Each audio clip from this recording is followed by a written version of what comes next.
Subscribe today, Tommy, if you love movies. Hey, look at boobies! I like movies. Hey, Cinema Gulp, where are ya? Help! Hey, take it easy. But I lost Cinema Gulp. Stay calm. Just go to YouTube to subscribe and hit the bell for all the latest videos. Hey, we're Cinema Gulp and we drink your cinema. Thanks, Joe. Now I can subscribe. And subscribing is half the battle.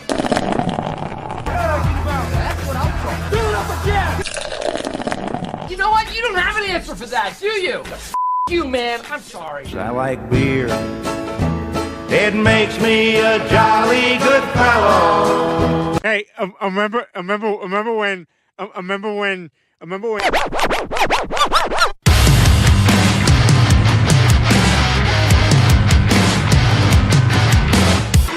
Is this thing on?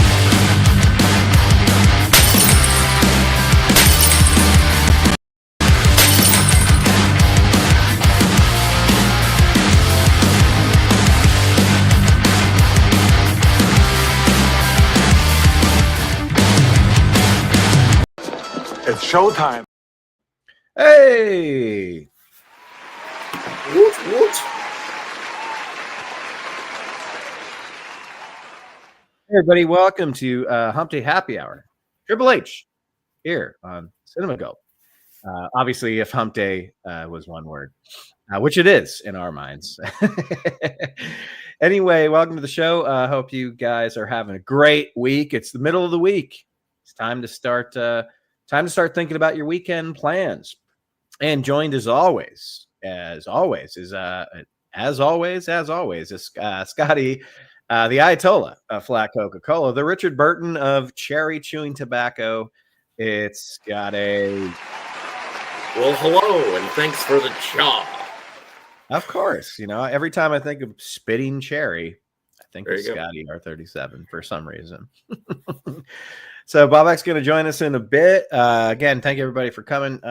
That's kind of an obscure topic, but it was one I thought of, Scotty, because now officially one of my favorite shows of all time, I will call it that, has finally ended.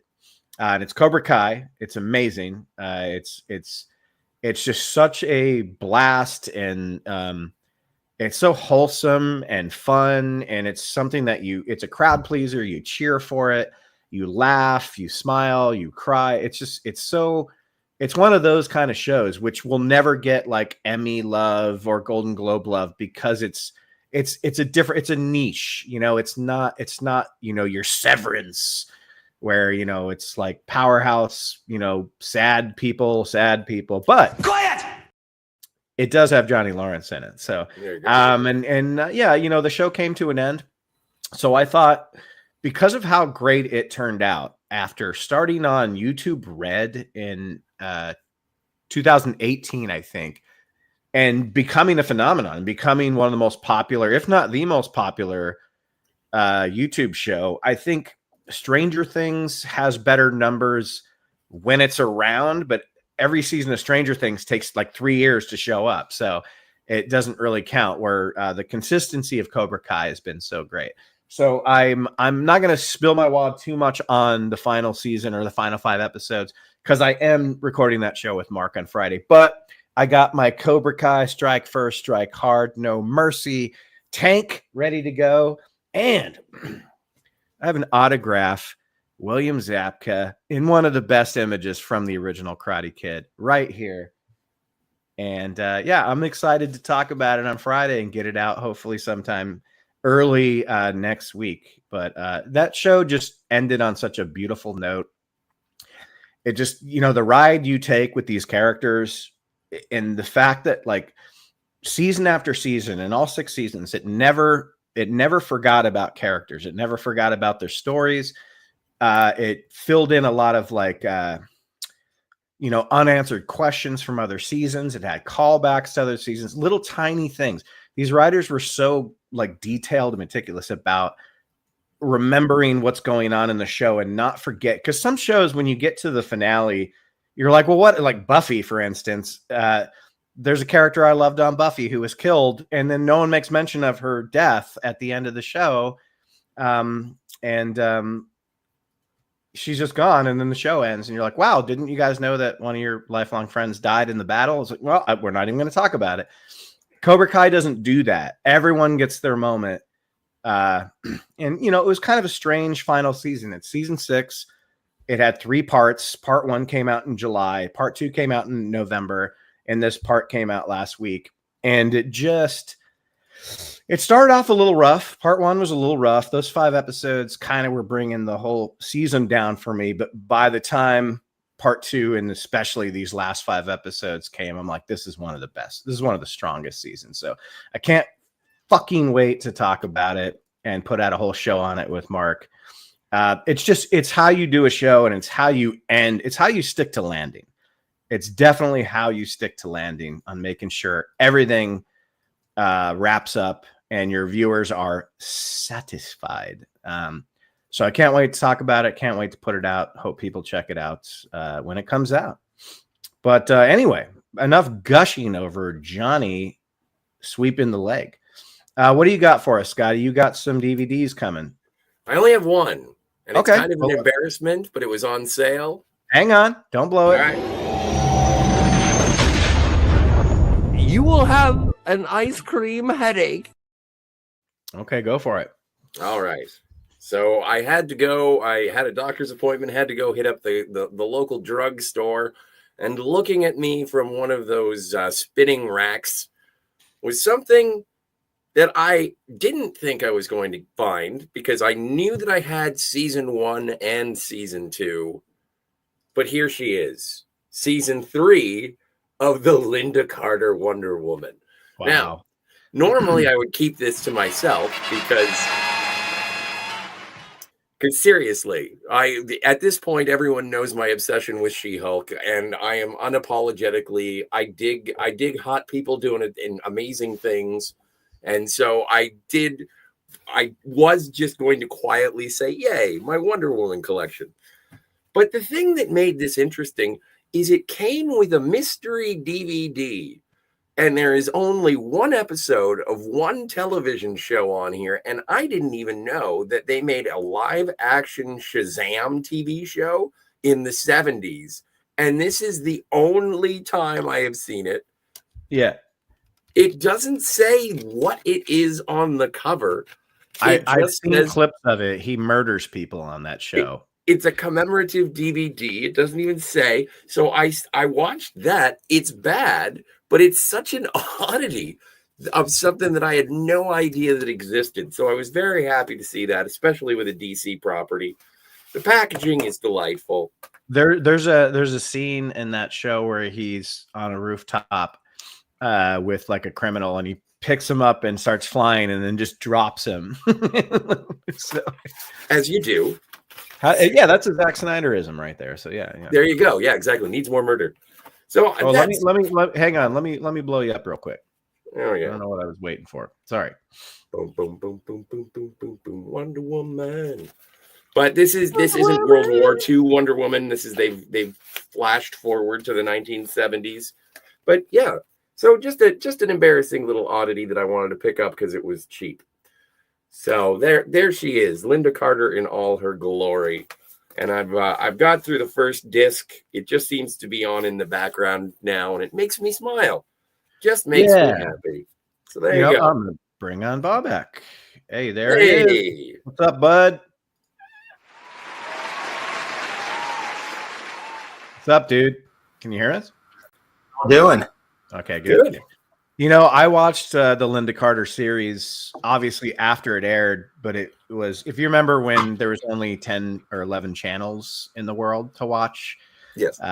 When I stayed home from school, like that was on, Mr. Belvedere was on, Greatest American Hero was on, but I think Linda Carter's hips were the first time I was like, oh, like that's a thing. Like that's different.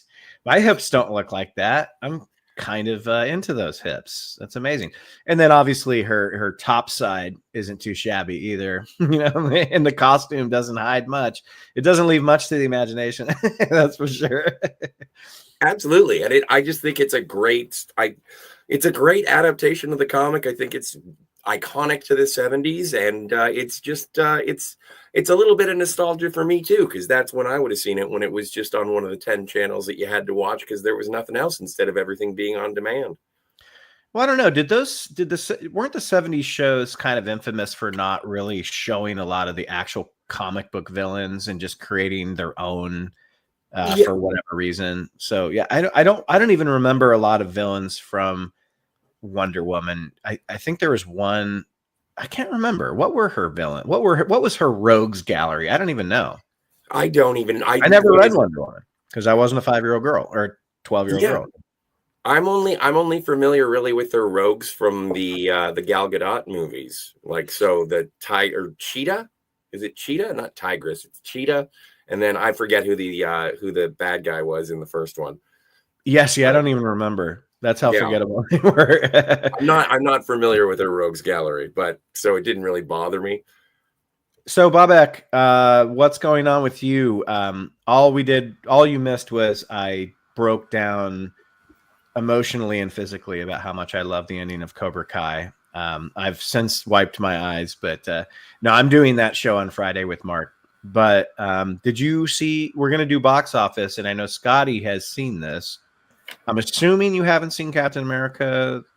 Yeah, me neither. So we're gonna let Scotty take the reins on that one. But before we do that, let's see here. How is it doing? Oh, okay.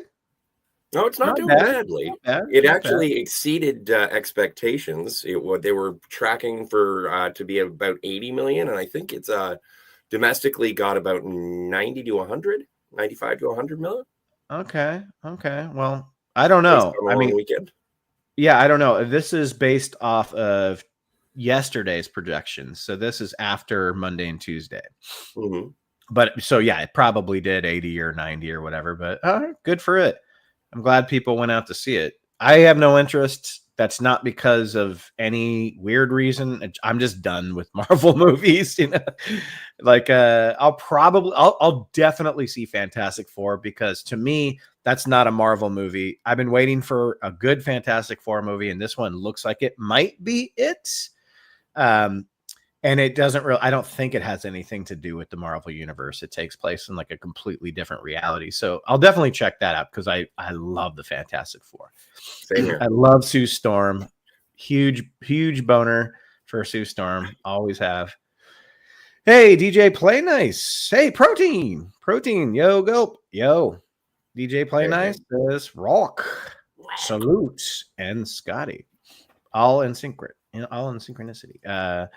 But yeah, so that's the only box office one I wanted to talk about, because I don't think it had any competition. The Paddington movie, which everybody seems to love all the Paddington movies, yet they never make any money. So I'm guessing people wait to see them when they're not in theater. Everyone's like, Paddington movies are the best movies ever made. I'm like, yeah, well then why is it only made $17 million? But not that that's anything to, well, it is. It's a stop motion / CGI animated movie. Probably cost a shitload to make those movies. But anyway, yeah. So before we move on to the main topic, Scotty, what did you think of what is it called? Captain America: Brave New World. Okay. Does that title make sense after you've seen it? Because it doesn't seem to make sense. I think it is. I think it's in reference to, because if you'll remember or not, at the end of the Eternals, there is a Celestial that is sprouting out of the Indian Ocean or something. And so, how could I forget the Eternals? I know. I never the most even boring saw it. Marvel movie ever made. I never even saw it. But that is now the source on Earth of adamantium. And so the New World Order, they're slowly peppering in some X-Men references. Exactly. And okay. Ultimately, and it's interesting because I heard someone referring to Captain America 4, or at least the state of Marvel movies right now, as being in a rebuilding era. Kind of like when a sports team is gutted and they're like, this year we're going to try for it.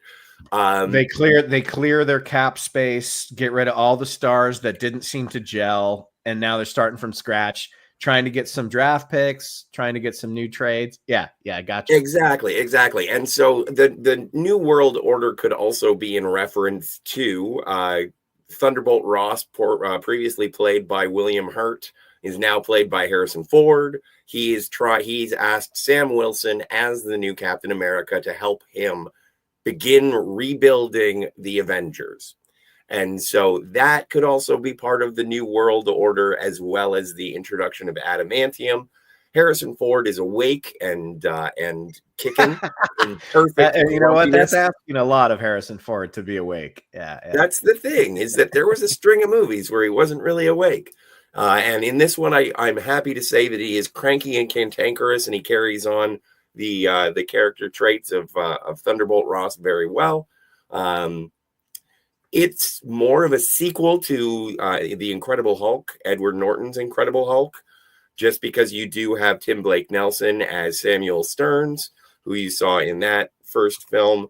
Liv Tyler does show up briefly, although it is odd. She looks either deep faked or CGI'd in. It's lit oddly.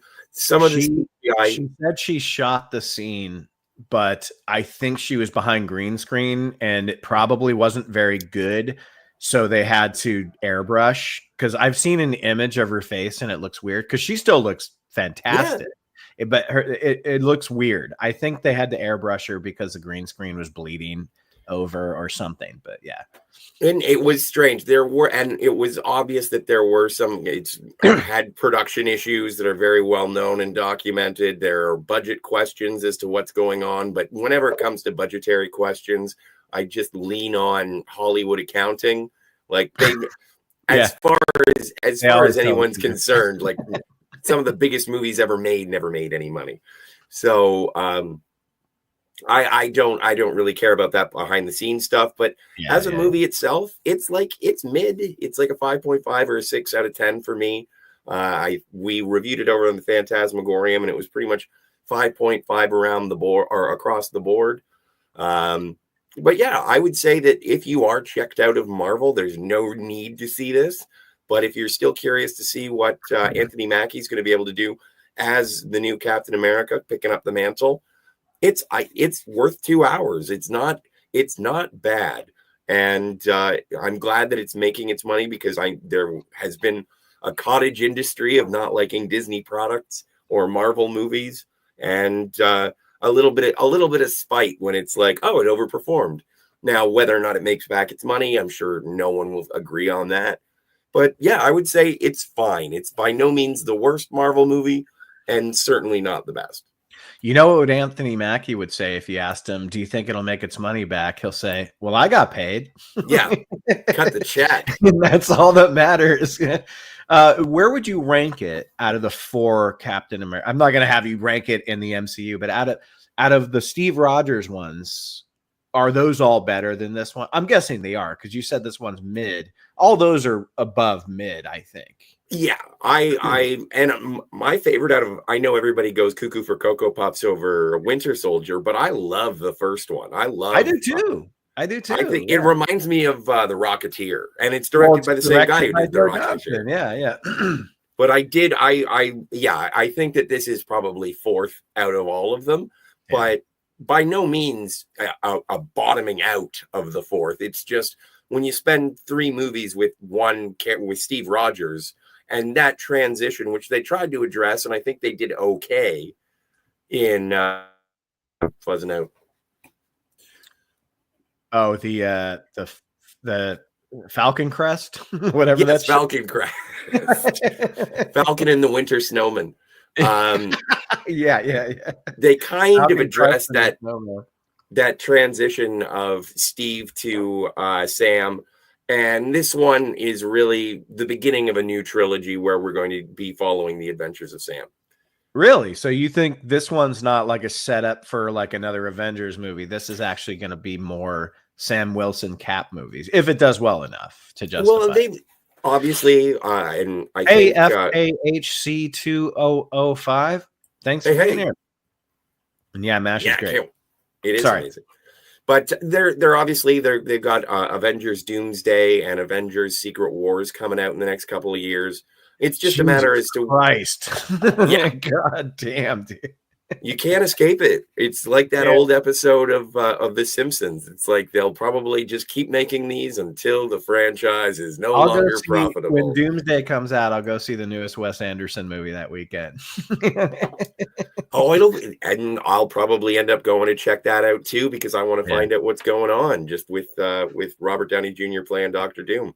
But, that's right. That'll get people in seats for like the first weekend for sure. But all right. Well, it sounds like you're pretty positive on it. like I don't hate it, I don't love it, but it's okay. No, I'm glad you are. It's good to see. It's good to see people like I love Anthony Mackie, and him as Falcon.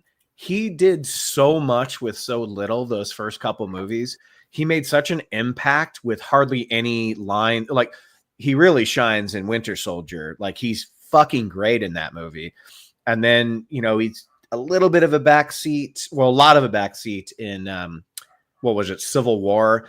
And then he's just a very small bit. He's got like Hawkeye status when it comes to like Infinity War, where he's just there fighting, but you don't know anything about him. You don't know what he's doing, but he always makes the most of it, So I always really liked Anthony Mackie in the role. So, cool. Yeah. Even though he looks like in that suit, he looks like, remember those popsicles that you get from the ice cream man? It's like red, white, and blue, and it looks like a rocket.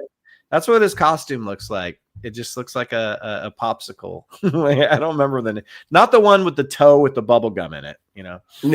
I think they were called rockets, weren't they? Something like that. Yeah, rockets. Yeah. Real creative.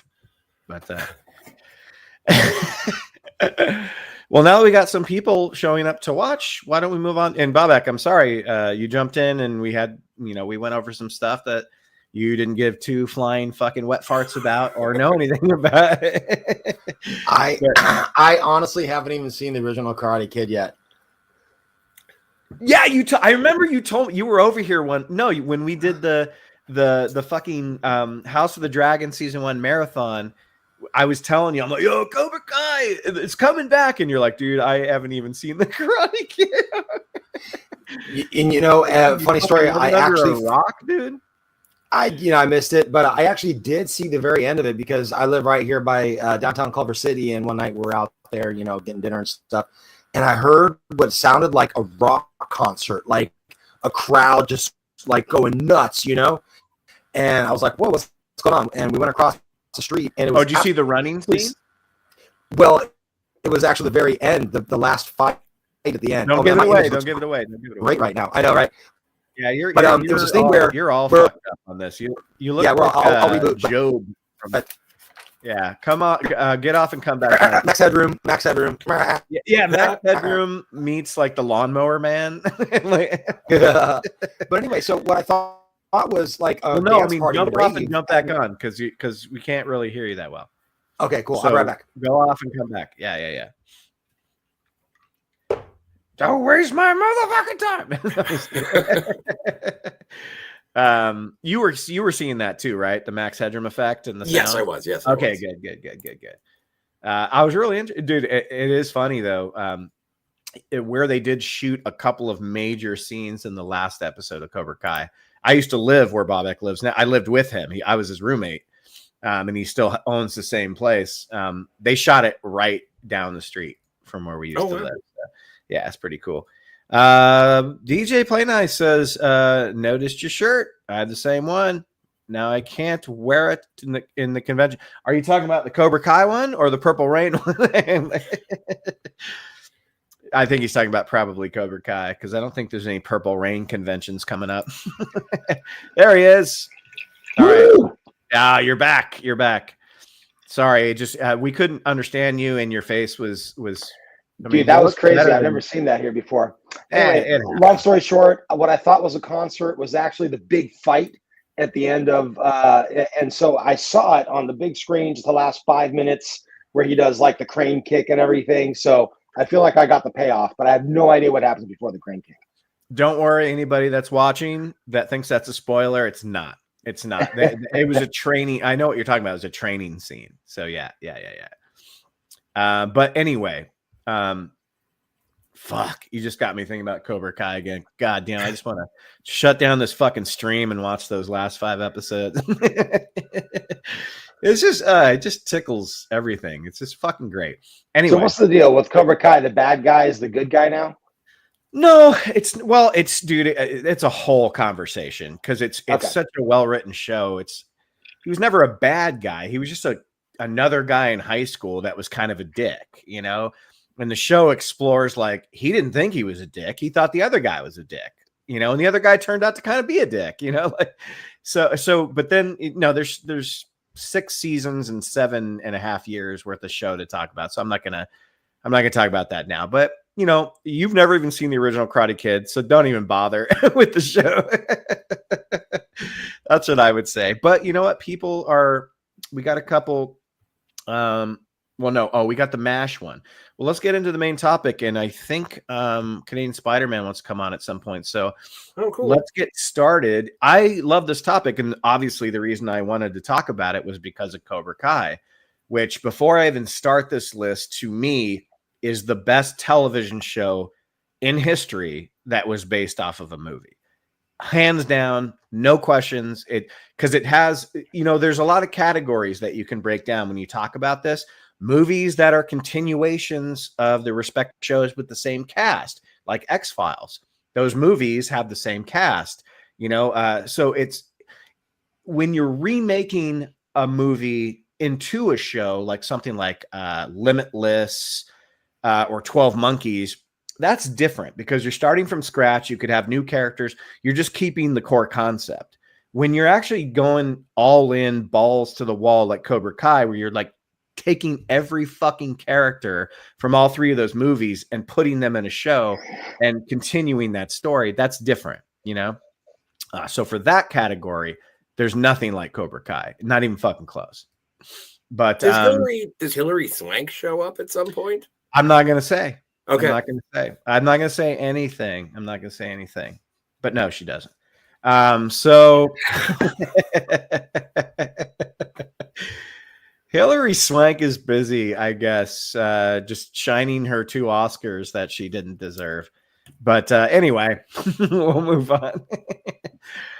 So Bobak, why don't you start with any category you want? I got 4 different categories, but it doesn't matter as long as it's movie to film, film to movie, or movie to TV, TV to movie.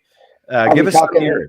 Are we talking MASH now, or are we saving MASH? You can. You absolutely. It's on the thumbnail. You can talk MASH. I mean, I wasn't going to bring it up, but now that someone mentioned it, you know. Well, MASH is kind of a mix, right? Because it has Klinger and the other guy that are the same actors from the show and the movie, but everybody else is different. Yeah, you know, and like the main, because I grew up watching MASH, the TV show, and the 2 main characters, they didn't even really have the same. I mean, I just looked it up, but like in the MASH movie from 1970, Hawkeye Pierce, the main, you know, one of the 2 main characters, was played by Donald Sutherland. Yeah. And then Alan Alda is the Hawkeye that I know. And BJ Honeycutt, I guess he wasn't even in the movie, you know. Alan Alda was better. He was just fucking great. They changed the whole character around too, you know. So they really changed a lot of stuff, and you know, it was. Oh, here she is. Yeah, big girl. Say hi. We always got to have a Lily shot. Hey, that's sweetheart. right. There she is, my little sweet baby. So big. She's Love so the hair. big. Wow. Yeah, big girl. Do you like that?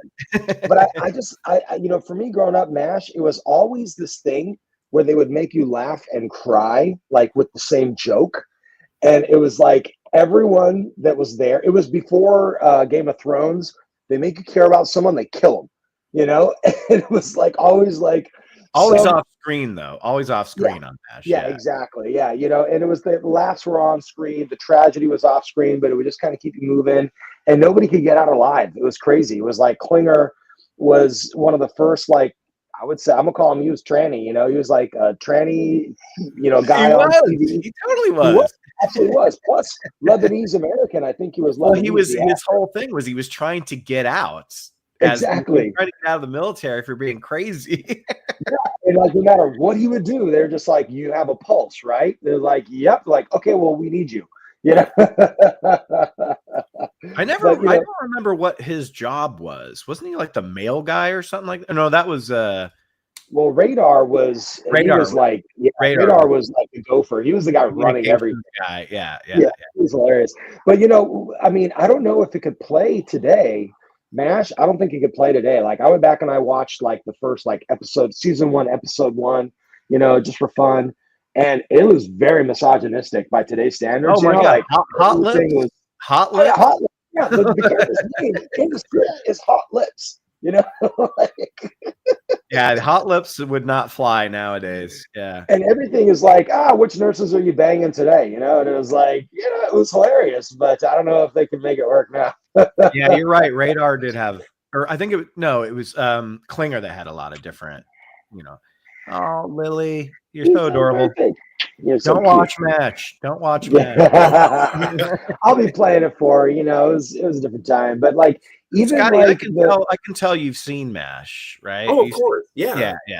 I could tell, yeah. Go ahead. Yeah, sorry. MASH. MASH, awesome. Like even the they had a change of command. Like their original commanding officer, he was there from the movie, from the first however many seasons, and I remember he finally gets his discharge papers, gets in the helicopter, and he's going back to America. And then like, oh yeah, his chopper just got shot down. He's dead. It's like, okay, no one gets out of alive. It's like the. I remember that one because the episode was so somber and because my dad was obsessed with that show. So the reason I watched it is because it was the only thing I could watch on the night that it was on because that's what he was watching. So I remember vividly so much about the structure of the show and the characters. I don't remember a lot about individual episodes except for the ones you're talking about when somebody died, because the episodes always ended on this note. And that's what made it so distinct from other shows. Is like, it was a comedy. Like it wasn't a laugh track comedy, but it was. Well, no, I mean, it was. They had a laugh track, but still. No, it had a laugh track, which kind of ruined it a little bit. It was the time. They didn't know any. They didn't know any better back then. Yeah. But yeah, like the misogyny was wild. The characters coming in and out from just not coming back from combat, not coming back from a mission. It was a roller coaster of emotions. It really was. Yeah. I mean, great show. And I think that the formula of just being like bittersweet, laughing through your tears, just hooked people, just really engaged. It was the biggest show on TV for like 10 years or something like that. I mean, and a lot of people still consider its finale one of the best ever. And I do. I think it was one of like the most. I think it's. Check this, but it might still be the most watched live event ever. It is. Like it is, apart from the Super Bowl, non-sporting live event. Television show, it broke every record, and I think it still holds it for that. And I love the Goodbye Made of Rocks. Oh, the ending. Oh, it's so good. Could you read this one, Bobek, since you're talking MASH? Didn't tell. So DJ Play Nice is saying they didn't tell the actors what Berghoff's lines were before he delivers the news about Blake's crash. So that's all their like actual reactions. Wow. That's their That kind of that's a gamble because it could have gone like somebody could have been like, knew it. You owe me $10. yeah, dude, I knew it. Thank God it wasn't me. Or laugh track was eventually ditched. See, I thought it was. I thought it was. Yeah, it was so strange because it started off and it was obviously an adaptation of the film, and then because it was Alan Alda's show, he got more and more creative control. He was directing episodes. He was an executive producer. And so it intermittently went back and forth. If there was a funny episode, they sometimes put the laugh track back into it. But then there were other ones dealing with the horrors of war. And obviously, laugh track wouldn't have been appropriate. Yeah, that makes sense. Yeah. Well, and, those laugh tracks nowadays, or even in the 80s and 90s and stuff, they can be edited out or edited in. But, at that time, it was different. But it's funny that like I think like one of the best kind of sidekick characters in TV was BJ, right? It was Michael Farrell. Yeah, Mike Farrell. Yeah, Mike Farrell, BJ Honeycutt. I loved Honeycutt like in the show. Yeah. I didn't care for the movie so much because I saw it way after the show. But anyway, well, it's the movie itself is good, but then it just falls apart at the end. Like there's no real resolution. There's a football game. No, and it plays the whole "Suicide is Painless" song, and you're like, "What is going on in this?" At least the show just played the instrumental part of it. There's a scene in the movie where they're just all sitting in a room and someone's singing "Suicide is Painless." You're like, "Holy crap!" Is this that's what you want to hear in a hospital? Yeah. Well, and that's the from a doctor. Yeah. Suicide Painless. Just put it out Dr. there. Kevorkian could sing that. Yeah, song. right. Yeah. And speaking of how it wouldn't fly today, the reason is that it's there is a character in the movie named Spear Chucker, and he's black, and then there's the entire reason that John Shuck's character wants to end his life is because he thinks he might be gay. So there's a lot of stuff going on where it's like, oh, really? Interesting. The 70s. Earmuffs. That's right. I got my earbuds in, so she can't hear any. Oh, that's right. Great. Oh, do you see Mama? You see Mama? Lily just saw her new book we got her. She's excited. What'd she It's get? an ABC 1-2-3 book with shapes and colors. It's not it's her favorite new book. graphic novel of MASH. We're getting her that for her 3rd birthday. Hey, Scotty, can you drop this one for us? DJ Play Nice says the laugh track they were using in those days was added from somebody actuating a recording on tape, and you can hear it fade in and out each time because of the tape stretching. Oh wow, I did not know that. Dude, watch Laverne and Shirley. Same thing. All those like 70s, 80s, early 80s shows before they actually had a studio audience or before they recorded the studio audience. You could tell how fake it is. Yeah, it's like doubling over itself. And the best part is when you watch old episodes of the Flintstones and they've got the laugh track on an animated show, and it's like, oh, okay, this is drawn in front of a live studio audience. Yeah, right. Oh, yeah. I'm imagining a studio audience watching someone drawing. You'd be like, oh, look at this next slide. Oh. Here it comes. Hey, Bill, why aren't his feet burning? Why aren't his feet burning? Yeah. Thank you. Oh, sweetie. Books, Oliver, books. Listen to Lily talk all day. Tell me about it. Show me your new book on Helium. Show me your new book.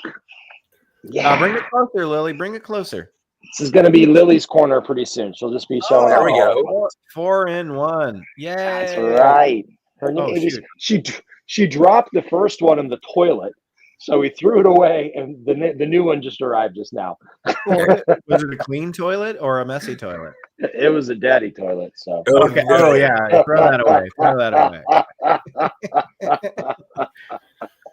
Yeah, but we can't say enough good things about MASH. I mean, one of the best things ever to happen in movies and TVs. And I don't think it was based on a book at all, right? This was just. I don't think so. It was based on a book, yes. Well, it was. Okay. Because the movie was Carl. Who wrote the movie? It was fuck. Yeah. Oh my God. I love this guy. Who the hell was it? It's not De Palma. Oh. No. God damn it! Why am I drawing the MASH movie? Yeah, the movie. Robert Altman. Robert Altman. Yes, of course. Well, directed by Robert Altman. Well, that's what I meant. Yeah. Okay. Yeah, Altman. Very different for him, but yeah, Bobek, I agree. Like, there's never been anything like MASH before or after. Like a wartime show taking place in the medic camps. With it being really funny and Hawkeye mixing martinis before he goes into surgery. There's never been anything like it before, I don't think. No. Yeah, they got that gin distillery set up there when they're in their tents. Those are my favorite scenes when he would just him and was it BJ? They would just be in their like bathrobes, like cheersing martinis. Yeah. It was fucking epic. But so I guess it was based off of a book from what Scotty was saying, and I was kind of thinking DJ of. Play Nice just said it's a book written by Richard Hooker. Wow, DJ Play Nice is way into MASH. Yeah. I can Play tell. Nice knows me stuff. That's awesome. Oh, it was a book series. Oh, Okay. all right. Nice. Well, But so a lot of these shows that were like TV shows to movies or vice versa, the ones that I could think of, they're all from a book, and they're just like different adaptations of a book. And so I was wondering if there's really any movie TV combos that weren't somehow originally a book. yeah. I mean, there's a ton. I mean, Yeah, the X, yeah. the I mean, just the ones that X-Files we'd be bringing up tonight. Oh yeah, Yeah, X-Files, yeah. There you go. I mean, I'm going to be talking a lot about the X-Files and not from Nice. books or comics, even though comics were made afterwards. But Right, yeah. But the original. hey, Lemon, what's up? Howdy, thanks for being here. Chime into the chat. I want to take a real quick glance at the poll, and then I'm going to end the poll because we're done with that topic. Captain America 4, have you seen it?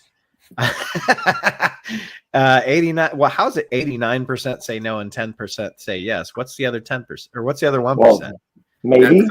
That's our I margin didn't of put a error. maybe in there. Anyway, I was really drunk at the time. Yeah, exactly. I bought a anyway, ticket, but I didn't attend. anyway, no one but Scotty saw it. Yeah. We have a mini panelist. Yes, we do. Yes, we do. Say hi to Lemon Pie, Lily. Fall down. Oh, she's having a blast. She's so happy. She's looking at her fun. book, but she Oh, obviously yeah. wants to be like bumped on Daddy's knee too at the same time. So Yeah. Oh, Yeah. ABCD. Good job. ABCD. I Okay. used to bump your daddy on my knee in high school. He was a skinny runt. It was easy. Yeah, we used to drink a lot. Well, anyway, Scotty, why don't you go next, sir? See Well, what and you then got. going from instead of movie to TV show, and then going back because the previous record holder for a series finale before MASH was The Fugitive with Dr. Richard Kimball, and that was later made into the film with Harrison Ford, obviously. Way which I later, yeah. really enjoyed. I remember David Jansen in The Fugitive. Watching reruns on that as well, probably about the same time as I was watching reruns of MASH. And there was a funny thing with a local television station is if they made a movie that was based on a television show, then they would usually have a marathon going all weekend long of old reruns of that. And I remember very much just absolutely adoring watching The Fugitive reruns before going to see the flick in theaters. But yeah, I really like that. Obviously, Tommy Lee Jones won an Oscar for Best Supporting Actor. Although, speaking of Oscars that maybe you didn't necessarily deserve, I don't know if he was acting. It seems that is That's his basically default. just Tommy Lee Jones. Yeah. But it was a great flick. Great flick. Yeah. I didn't know. To be honest with you, I saw the movie in the theaters because I was a huge Harrison Ford fan. So I didn't even know it was a show when I saw the movie for the first time because I saw the movie in 1993, I think it was. Mhm. So I had no clue. And then, to be honest with you, I've never watched the show because I guess you could probably these days you can find anything on streaming, but for so long I just didn't know how I would see it. But everyone told me it's really good. A lot of stuff carries over, like the one-armed man stuff. Is that still part of the show? And like the U.S. Marshal part of the show and stuff like that too. Sam Gerard. But that it was basically, if you want to get an image in your head, it is the same plot. He's falsely accused of killing his wife and he goes on the run. And they only briefly touch on it in the movie, but it's basically like the Incredible Hulk, is that he would go from town to town and solve crimes and help people out every week while he's being pursued by Sam Gerard. And he is also looking for the one-armed man. And I was that going to was ask, how do they make a series out of that? Yeah, Yeah. okay, that makes sense. So he's hitchhiking with a duffel bag. yes. And No don't get him sad angry. piano music, Don't get him but yes. angry. Yeah, okay, got it. Oh no, DJ Play Nice, you definitely do not need to shut up. Like, I love your MASH input. I actually wish you were on the show. You sound like you fucking love that. Oh yeah, she can't hear me. That's fine. She can't hear it. You can tell a true MASH fan because they put in the asterisks between the letters. Yes, I noticed he's been doing that for every single time he's talked about it. Yeah, that's true. Yeah. But no, dude, we appreciate it. Talk away, man. Don't shut up. All I've seen videos saying it's bad. The video of people making fun of people saying it's bad. I'm guessing that's from Captain America. Okay. Yeah. Well, but anyway, continue, Scotty. Yeah. Well, and that just in terms of that, I wanted to touch on The Fugitive, but I would be remiss if I were not to bring up what you say is the greatest movie to television adaptation of all time. My favorite adaptation from television to film, Star Trek. Come on. It's on the list. Making the leap. And that's even the opposite direction, though. That's from show to movie instead of movie to show. Yeah, right. I'm about and that's sort of where I'm going in terms of with The Fugitive and then Star Trek. Obviously, I could go on and on for hours and hours, and I'm sure I already have on different channels on this channel. But yeah, the transition of the original series to Star Trek: The Motion Picture, and then more successfully with The Wrath of Khan. Obviously, it was that success that spawned a million spin-offs, some more successful than others. But yeah, come on. I want to say, well, okay, so the difference between The Fugitive and Star Trek, Star Trek falls into the camp of it's a continuation of the story and the same cast, you know? And is Star Trek the first to ever do that, where you had your show run, and then when they started a series of movies, they continued the cast. Everything from the show happened. You know what I mean? Like, there's a difference there. Sometimes you start a show or a movie, but it's kind of its own thing, you know? Well, yeah, it's like if you go to like Charlie's Angels and they recast everybody, but that is like, and later on, didn't they establish that there was sort of a continuation? I didn't see the second one with Demi Moore. Some of them do. Like the Mission Impossible movies have the original Mission Impossible guy playing the same guy, but it's the twist, he's bad or whatever. But Star Trek's the first one where it's like, okay, we're getting the band back together. Everything in the shows happened, but now we're going to continue it on. And I love the motion picture. I love that. Yeah. It took me a while to like it. And for the longest time, my favorite joke was the best part about watching Star Trek: The Motion Picture is that you can put it on, go do your laundry, go grocery shopping, go take a walk, put in nine holes of golf, and then come back and it's still playing. It is just exceptionally long. Yeah, it's long. I mean, I always thought, and maybe I'm guessing a million other people have said this, but I'm not getting it from them, that they were almost going for a 2001 type of thing with it. I'm sure that was, I'm the 80 billionth person to say that, but I've never actually heard anybody say that. But oh yeah. And you're right. They were going for something a little bit more heady. They didn't want to compete with Star Wars. They wanted to make it more philosophical.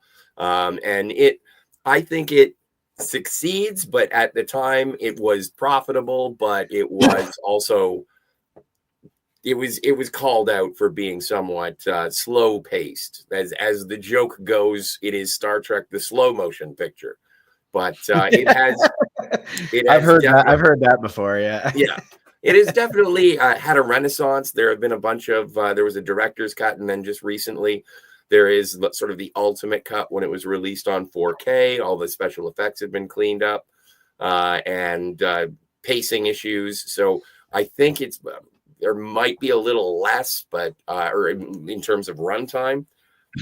But yeah, I enjoy it. I liked it. I remember watching it on television for the first time. And then later on, when the VHS box sets, I finally got to see it in Letterboxd. widescreen. And so, yeah, I do adore. Bobek, I like it. I'm sorry, Bobek, were you ever a Trekkie? I never really got into it as much as Star Wars. I definitely, like I saw them and all that, and I used to watch the TV shows and everything. But I really did. I honestly, I got into the reboots of the Star Trek, the new ones that they put out, with all of the new special effects and all the new actors. I really. Okay. I'm gonna mute myself for a minute. We're gonna get baby in the other room. I'll be right back. Okay.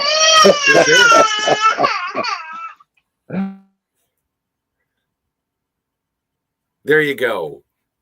This is it's so good to see Lily. It's whenever she shows up, it's a pleasure, and I hope that she finds the happiness that she deserves. But when it comes to that's another one that is sort of, it's interesting because it bounces back and forth, because you go from the television series to the movies, and then we're back to Next Generation. Obviously, the Next Generation went from television series into making Generations, First Contact, Insurrection, and Nemesis. So it is, but to what you're saying, Ben, in terms of continuing the story and sort of seeing where everybody had ended up by the time we get to Star Trek: The Motion Picture, I don't want to say 100% yes, that's what happened. It was the first time that had happened, but I can't think of anything off the top of my head. Yeah, exactly. I can't think of anything either. Because there could have been, well, I guess you could take Batman 66 and say that the Batman movie. That is on my list too, yeah. Yeah. But that's also sorry. because, I didn't mean to spoil your wad. Not at all. Not at all. But the funny thing about that one is, and that is, aside from Catwoman, because obviously Lee Merriweather played Catwoman in the movie, and it was Julie Newmar and Eartha Kitt in the TV show. But that was also, that was a situation that was, the movie was kind of rolled into the production of the TV show as well. It was basically a big episode of the TV show. Yeah. For sure. But man, Julie Newmar. Ding dong! Those again, the hips. Those DC girls with the hips, man. Pretty great. I was always more of a Batgirl. Yvonne Craig was my jam. Yeah, I didn't see enough. Yeah, that's right. Yeah, but I always forget about Bat. I always forget certain episodes of that show. I used to watch them all at my grandmother's house and just laugh. Even when I was like young, I knew it was. I thought it was a comedy. Everyone's like, it's not a comedy, but now they're like, yeah, it's a comedy. It's a comedy. It's intentionally ridiculous. Well, yeah. But I got. Are you good with Star Trek? Can I throw out a couple? So I'm going with movies that are continuations of the show, just like Scotty and I talked about with Star Trek. And I got to go with the 1998 X-Files movie, which is amazing. It's called X-Files Fight the Future. It was a bridge. This may have been the only time they ever did this, where the show is still going. And it was a bridge movie between season 5 and season 6. Or season 6 and season 7. I can't remember, but at the end of the episode of that season, they closed the X-Files. And then the movie takes place during that summer, or came out during that summer. And the whole movie is, it's one of the conspiracy episodes, which a lot of people find weaker. Me as well. I think the Monster of the Week ones were way stronger than the conspiracy stuff of the X-Files. But the movie was fantastic. They had Martin Landau in it, who was great. Terry Quinn, a whole awesome cast with great. You could tell the budget was really high. They got a Foo Fighters to do a song for it. It was the first time Mulder and Scully almost kissed before she got stung by that bee. It gave the fans like everything they wanted in a big budget episode. And yeah, even though I love the movie, I will agree with fans that said it's just a giant episode. Yes, it is. What the fuck do you want it to be? If it was more than that, it wouldn't be the X-Files, but it has a bigger budget and it has big stars. And it's longer than a regular episode, and it doesn't have commercials, and it's got a real score behind it instead of the I love the score of the X-Files show. It's eerie and fun. It's very 90s, but the X-Files, the first movie just did it for me. I loved it. I don't know if you guys have seen it, but it may be one of its own one. It might be the first or the only of its kind that's literally sandwiched between two seasons, and the outcome of the movie rolls over into the next season, which is really cool. And that's very calculated to like put a movie. It's so hard to get a movie made, to actually do pre-production, production, and post-production and get it out in that time slot where the show is still going on with Chris Carter, show running everything. And the actors had just been working double duty that whole time, shooting the show and shooting the movie at the same time. It's kind of fascinating. And the movie did really well, which I was happy about. The second X-Files movie that came out like 7 years after the show ended, not a very good movie. It didn't really have anything to do with anything. So less said about that, the better. It wasn't bad. It had Billy Connolly in it, which is cool. But I think it was more of a monster of the week. It was a monster of the week, but it was just like a week. It just wasn't a great monster of the week one. It's kind of boring, and that's my opinion. But Fight the Future, X-Files, 98, great. This one's legendary because the show that it's based on only had 6 episodes, but it's 6 of the funniest episodes of anything you'll ever see in your life. And it's The Naked Gun, based off the 6 episodes of Police Squad. Scotty, I'm assuming that's on your list. Oh yeah. Oh, absolutely. And that's like, I think I've got the DVD set for The Naked Gun, and I love from the Police Squad. Police Squad is funnier than the movies. Yes, it's funnier than the movies. Well, and I've heard people review it and talk about it, and the part of the reason why the show was not successful is because people couldn't understand the plot because there were too many jokes. They didn't understand that humor yet. They didn't understand Leslie Nielsen, who was only a serious actor to that point. They didn't get the tongue-in-cheek, in-your-face seriousness of Frank Drebin in this ridiculous show. Yeah, that you're right on the money, Scott. Me and Devin did a binge drinking of all the Police Squad episodes and all the Naked Gun movies a couple of years ago. And in the research, people didn't understand it. They didn't get the humor yet. Come on, how do you not get it? I'll meet you in the Japanese garden. And then they go to the Japanese garden. It's just a bunch of Japanese people standing in pots. It's like,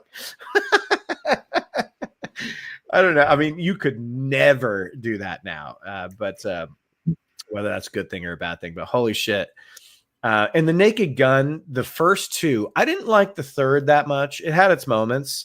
Right. But it moved into like the early to mid 90s, and it just didn't have that edge, I guess, that the first 2 had. But the first Naked Gun movie is one of the funniest movies ever made. It's so great. I practice safe sex. I'm boiling a roast. It's just so, and they're walking out of Platoon laughing.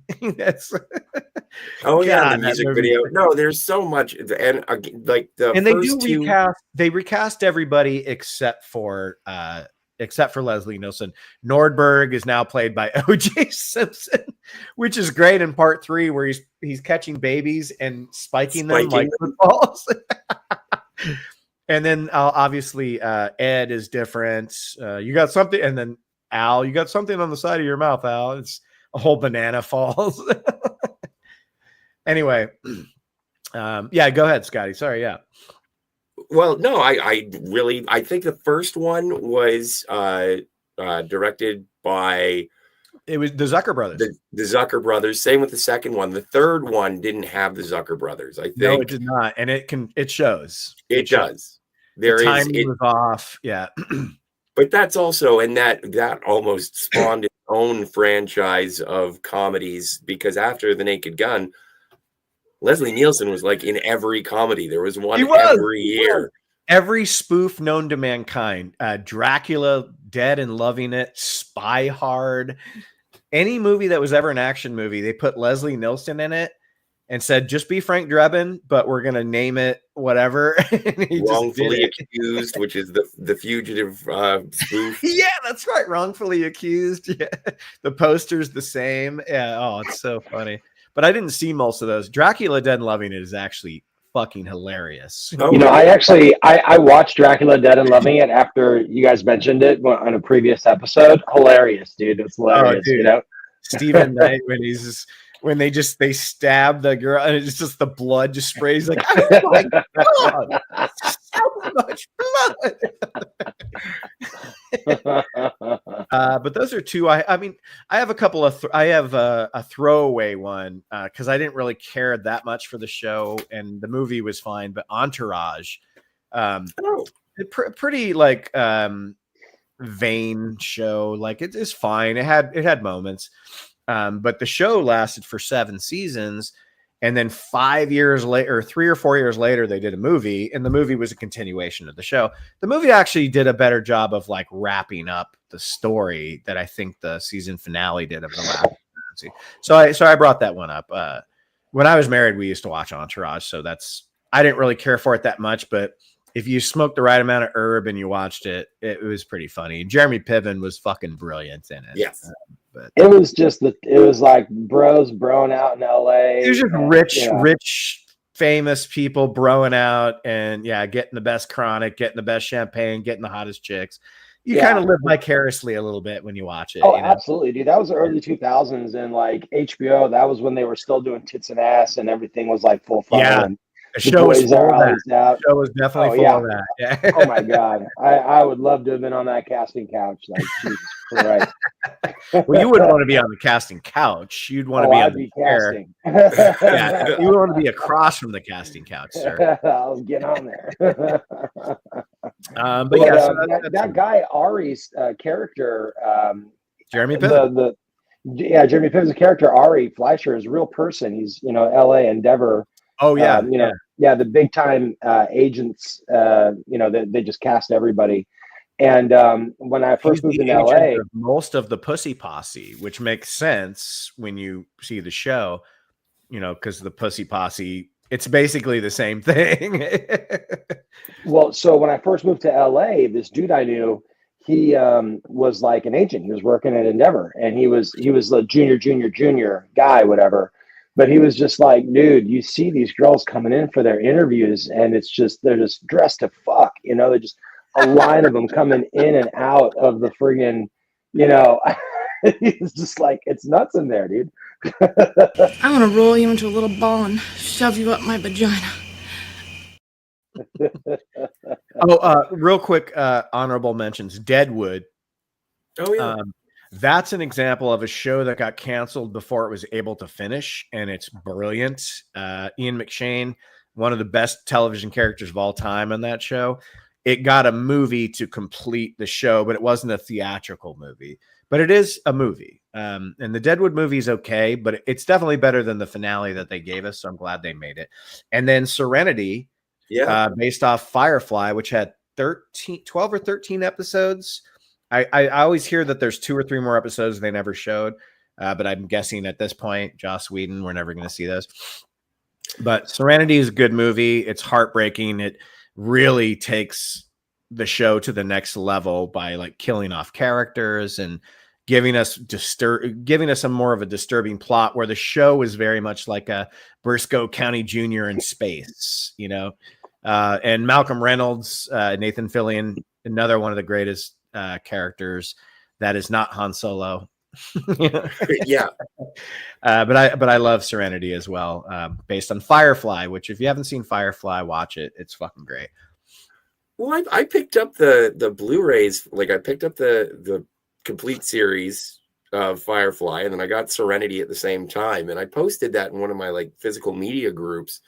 And I was like, oh, I got this for like $15. I got both for $15. And someone said, that's a great deal. It was an amazing deal. And someone said you should have saved your money and just not watched it. And I was like, what? I don't know anybody that was well regarded. It is. And the cool thing about watching Firefly and then watching the movie is you could throw in one of those 5 years later things, because it doesn't take, it's not a continuation like it's another episode right after. It wants you to have seen the show and then basically shows you where these people are all these years later, you know, and I think it's probably supposed to be like 3 years later, because that's, the show is 2002, the movie is 2005, so I guess it makes sense. But hey, yeah. Shout out to Thetazord. Hey, Yeah, Thetazord. What's up, dude? Much love to you. Oh, hey, much love to you, man. You're welcome on if you want to talk about some movies to shows and shows to movies that we haven't talked about yet. You definitely haven't. I've been meaning to send that link. I wanted us to get some of our heavy hitters out of the way so we could just kind of let anybody else talk for a little bit if they want. Well, I got some. I got some. A couple honorable mentions. Oh, I don't mean we're gonna stop when they get here. Oh, but yeah. No, I mean, I got my big ones that I want to bring up, but I'm kind of man. I just figured throw out a couple of things. Just shout out to my younger self, my very first all-encompassing obsession. Yeah, I know. G.I. Joe. My God, that was my everything. Running around with I know. figures. Well, our freshman year of high school, you're the one that got me into comics, because I would stay at your house on the weekends and I would see your comic collection and stuff. And you had some G.I. Joes in there, I think. That's what got me into comics. I realized it was a G.I. Joe comic. I was like, oh my God, I have to have G.I. Joe everything, you know?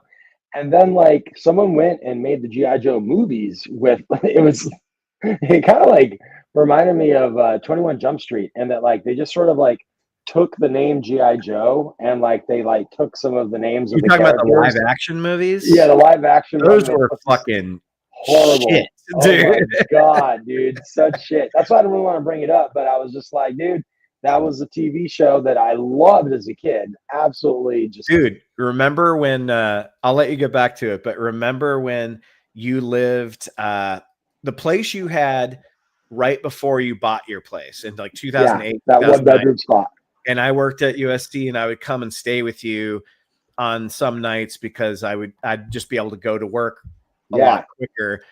You and I smoked something and had pizzas, and we watched that first G.I. Joe movie for the first time. I think it was called The Rise of Cobra.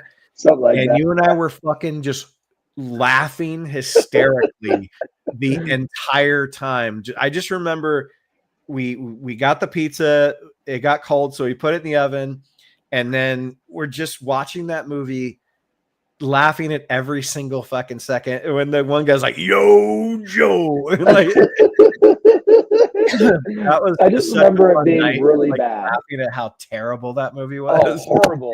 And it's one of the things where like the characters weren't even the characters. They're like maybe they had the name, you know, of the character, but it wasn't them. You know what I mean? And so anyway, I know, dude. Channing Tatum was not Duke. That was not Duke. I think the closest thing to an actual character was maybe Dennis Quaid as, was he Hawk, or who was he supposed to be? He could have been General Hawk or yeah, he was Hawk. Yeah. He was the closest thing to like trying. Lieutenant Hawk. Yeah. He was kind of trying.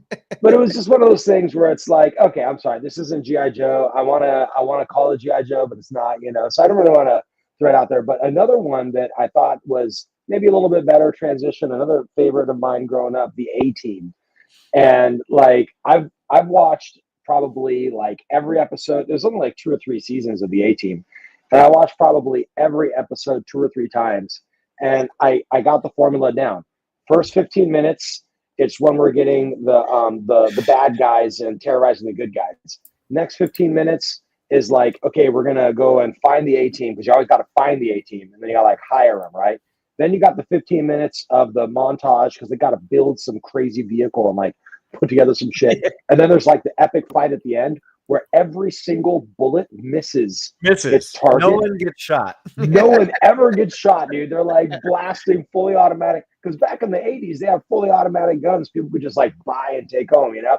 And so they're just like straight up like driving around LA with AKs, just blasting. And it's like, oh, maybe I shot the tire out, or like maybe I hit the ground in front of you or something, you know? And I think there was a total of 3 different machine gun sound effects, because they just kept repeating. Yeah, they just looped everything. You know? The ricochet. But you know, I wouldn't say the 18 movie was good, but I enjoyed it a little bit more. Like it sucked. I was laughing at it, you know. I didn't. But I Oh, did, you guys are mean. but I didn't realize till just now that Face Man, the actor who played Face in the Bradley TV show Dirk Benedict, he played Peck, Face Man, the good-looking guy. But he also had like a role in the 18 movie from 2010 as like a prisoner. You know, it's like I thought that was kind of cool. They got a little cameo in there, you know. But Bradley Cooper, you know, definitely is a good Face Man. Liam Neeson, I'll buy him as Hannibal. Liam Neeson. See, Bradley Cooper was the best casted. Everybody else well cast. so miscast. Although Hal and Mad Murdoch, Charlton Copley is insane. So I He think that, should like, have been casting him as a good, but he crazy person. wasn't. He should have been Yeah. good, but he wasn't. Yeah, it was silly all around, and especially like you got the tank like falling out of the It should have been sky. Woody Harrelson or something, man. Like Woody Harrelson would have crushed that part. Yeah, so I just want to throw a team out there. You know, just I loved the TV show growing up. The movie wasn't all that. Throw G.I. Joe out there. You know, the movie totally botched it. You know, but I love the show. Well, we loved the growing up. movie, dude. We loved it. We couldn't stop Love laughing at it. Yeah, there's some ridiculous stuff out there. As long as I'm hating on stuff, I just want to say one thing. I get that like now the copyrights for these classic characters like Mickey Mouse and Winnie the Pooh are like running out, and so like it's open season and anyone can do whatever the fuck they want. But like what I'm not going to go and see are like the slasher films, the Right. Mouse Trap about Mickey Mouse as a fucking slasher, Winnie the Pooh, Blood and Honey, of like Pooh Bear as a fucking Now demented there's a slasher. Like, Popeye. There's a Popeye one coming out. are you serious? Another one I want to see. You know, I'm just like, dude, if you want to have a totally new character, whether it's Winnie the Pooh or, you know, Mickey Mouse, or if it's Ariel from the Little Mermaid or whoever, like if you're going to dramatically change the character, like a Red Hulk. I'm just kidding. Well, they're just like, I don't know how these IPs are just now becoming like, you know, property for everyone, because they've been making porn parodies of these movies forever. You know? Yeah, but no one's going to sue the porn companies, you know. I guess, yeah. But yeah, you know, it's like, dude, just come up with a different character. If it's so radically different, why are you trying to convince me that this is the character that I, you know, knew and loved and whatever? So I just don't like it when they do that type of adaptation, film to TV or TV to film, where, you know, Right. it's totally not even the same thing. Slasher film. Come on, Blood and Honey. Come on. Yeah, But yeah, it's so, it's a studio like Asylum that has like, you know, $700 or $800 to make a movie, and when they hear that these rights are open to the public, they're just, you know what, you know, let's don't remake the movie, let's make it a fucking slasher movie. Let's make Winnie the Pooh and Tigger and what's the pig's name? Piglet. Yeah. Let's make them like murderers and put no effort into it and no creativity. And just bank on people saying, oh, it's a children's story that's a slasher. Like, oh, okay, like that's going to be the whole shtick, you know? But yeah, so those are some things that I just love to hate on. I got some bigger titles that I want to throw out there in a minute, but not sure what we're doing next. Oh, we got plenty in the tank. Nice. I got plenty in the tank. So if you're good for now, Scotty can go unless you have another one, dude. I mean, I got a few more lined up, but those are my hate I want ones. to say Those are hello the ones to I'm hating on. Master One. Oh, Yeah. okay. Well, he's Boom, just saying boom. he's just saying hello to Datazord. So fuck you. But thanks for being here. Yeah, that's my Navy buddy. It's fine. But yeah. So what were we gonna say, Bobak? You got another one? Throw out. Oh no, I was just, you know, those are the ones that I'm hating on. I got a few others. I can start up with one that's, well, this is another one I'm hating on too, because I loved the books, loved the original movie, and then Oh, I just know, the I know what TV you're gonna show, say. I'm not gonna say it, but I know what you're gonna say. Go ahead, say it. Lord of the Rings. Oh, yeah. The I almost forget that Ring show of exists. Power. My God, talk about hate watching. I only watch that because I love Lord of the Rings and The Hobbit enough to want to watch everything that's ever been made about that. But still, I just couldn't. I mean, oh my God. Okay, let me put it to you this way. When the original, I was so fucking amped. Like when I was reading the books as a kid, all I could do was picture it in my mind. And then like I saw like the cartoons from like the 70s or whatever. And I appreciate that they did the books like as the books were, but the books are basically musicals. Like every few pages, the dwarves are singing, the elves are singing, they'll have like ballads that go on for pages, you know? And so like they were very faithful, and I appreciate that in the cartoons, but like cut that shit out, dude. You know, so I loved it so much when I finally saw the trailers. It was like Christmas back in like 2000 or something. I finally saw the trailers of the Lord of the Rings, the Fellowship of the Rings. And it's the part where you've got the whole company walking over the ridge line of the mountain, and you see one at a time pass by the camera. And I was like, oh! And like, my college roommate was so into it. He made himself a Gandalf costume, made the whole costume, like sewed it, you know, and stuff. And I mean, we're so into it, and it came out as the biggest thing ever. And you know, the franchises, like it's a franchise, like it's got its ups and downs and stuff. But the first Lord of the Rings, like, or the original Fellowship of the Rings movie, it just had so much heart. You know, like I remember because I was in New Zealand when it was being filmed, and like, yeah, it was awesome. And like Elijah Wood, my little story about Elijah Wood, like the local bar that everyone would go to, you know, it's New Zealand, so they're really egalitarian. I don't give a fuck who you are, right? And so Elijah Wood. I forgot that you were abroad studying when that movie was being made. Yeah, and it was the biggest thing. Like when one of those, because I worked at an American steakhouse, and Americans tip. No one in New Zealand tips, right? So like whenever one of the actors from the movie would like come into the restaurant, everyone wanted to serve that table because it's like, dude, they're gonna tip us, you know. But Elijah Woods was underage, and the drinking age was like 18, dude. And they had paper IDs. Like your driver's license was a piece of paper with a written description of what you look like, with like your name and address. And that was what the kids would take to get into the bars, right? So they didn't really give a fuck about it. Like there was all kinds of underage kids in the bar. So it's not that. It's just that Elijah Woods like walks up to the front of the line and is like, "Oh, I'm here," and they're like, "ID, please," and he's like, "ID," like, and the bouncers were like, "Get the fuck out of here, dude! Like, don't come back." You know, next underage goes with their older siblings, paper driver's license, walk on up. So he wasn't quite Frodo yet, I'm guessing, because now like you probably can't go anywhere without being recognized now. Yeah. Oh my God, yeah. He probably used to say like, "I'm Elijah Wood," and the bouncer was like, "Right." Maybe just call him Elijah Woody or something, you know. But you know, that was like this thing where it was just such a big thing. It's such a big deal for me, you know. And then I saw like then I saw, you know, the movie out on the big screen, and it was amazing, you know. And there's been so many iterations of the movies, and you know, going along like, and then they with The Hobbit, they took one book and broke it into 3 movies. Like they're really milking it, you know. They're like jumping the shark and stuff.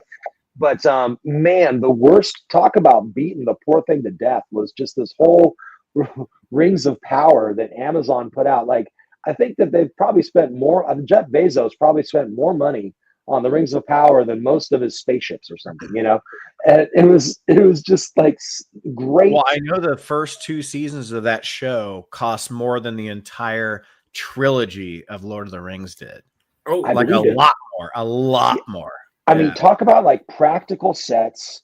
I mean, they probably had like HBO, like quality armorers and stuff, you know, like they're making the costumes, they're making the props, they're building the sets, it's a cast of thousands and all this stuff. And just, they didn't spend any money on the writing, you know? And it's like, I almost think the actors are actually doing a good job, because it's like so poorly written. The actors probably would never act that way, that bad, if it wasn't for like a writer and a director and a producer being like, no, I need more melodrama in that line. I need you to read it to me, but cheese it up more, you know, and like be totally serious at the same time. And it was just, I didn't even get to any, when I tried to watch the first episode of season 1, I didn't even get to anybody talking before I turned it off. It looked so bad. Cheap. It just looked cheap.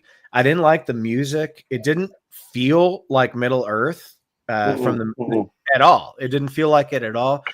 I swear, no one even maybe like the homeless looking ladies that are supposed to be hobbits or something with like trash in their hair, whatever. Yeah. Oh my Because God. I guess the show couldn't acquire the rights to hobbits, so they just make like homeless looking women as little Yeah. people. Yeah, that's pretty much it. I swear to God, no one even spoke before I was like, "Fuck this." Yeah, I fuck can't. this. It's I'm too done. much. I'm just so not interested in this. You know, part of it is like with the naming rights and all that, where like they spent so much, but they didn't buy all the rights for everything. And I think Well, another part of they it could is only buy the rights to the Silmarillion, I think it was called. yeah, the Silmarillion. Yeah, That's all. and, That's the only thing they could afford, or that's the and only that's thing just that like they an could buy. appendix, you know. Yeah, no, and that's all they could buy, right? From what I understood, That's all they did, and I don't know. I'm not sure exactly how those negotiations went, but it is another thing where, like in the lore, this is not like the Third Age or the Middle Age or whatever. This is like an earlier age, and the world is different. The races are different. The creatures are different. You know, it's like an origin tale for all the stuff that you see later Right. on. But the thing that gets me is that, like, okay, I get that. Okay, now it's you know they got all the colorblind casting and they're like doing all this stuff, but this is a prequel.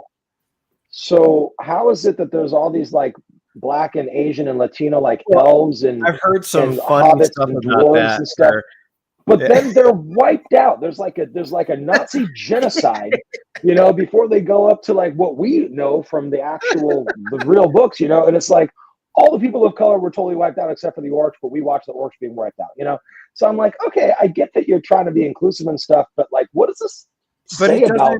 Why would you be inclusive to a story that doesn't require or even? Yeah, it's just because they had to do it, I guess, for the casting and the but you're so right. All the whatever, stuff that I watched, and probably Scotty as well. Like all the people at the end of the day were like, so did they just wipe out all these other like like all the black elves gone or something? Like what? Like, no, it was written by somebody in a certain time in a certain place where this is what there was. it was just so silly. I mean, it's based off of like Northern European mythology.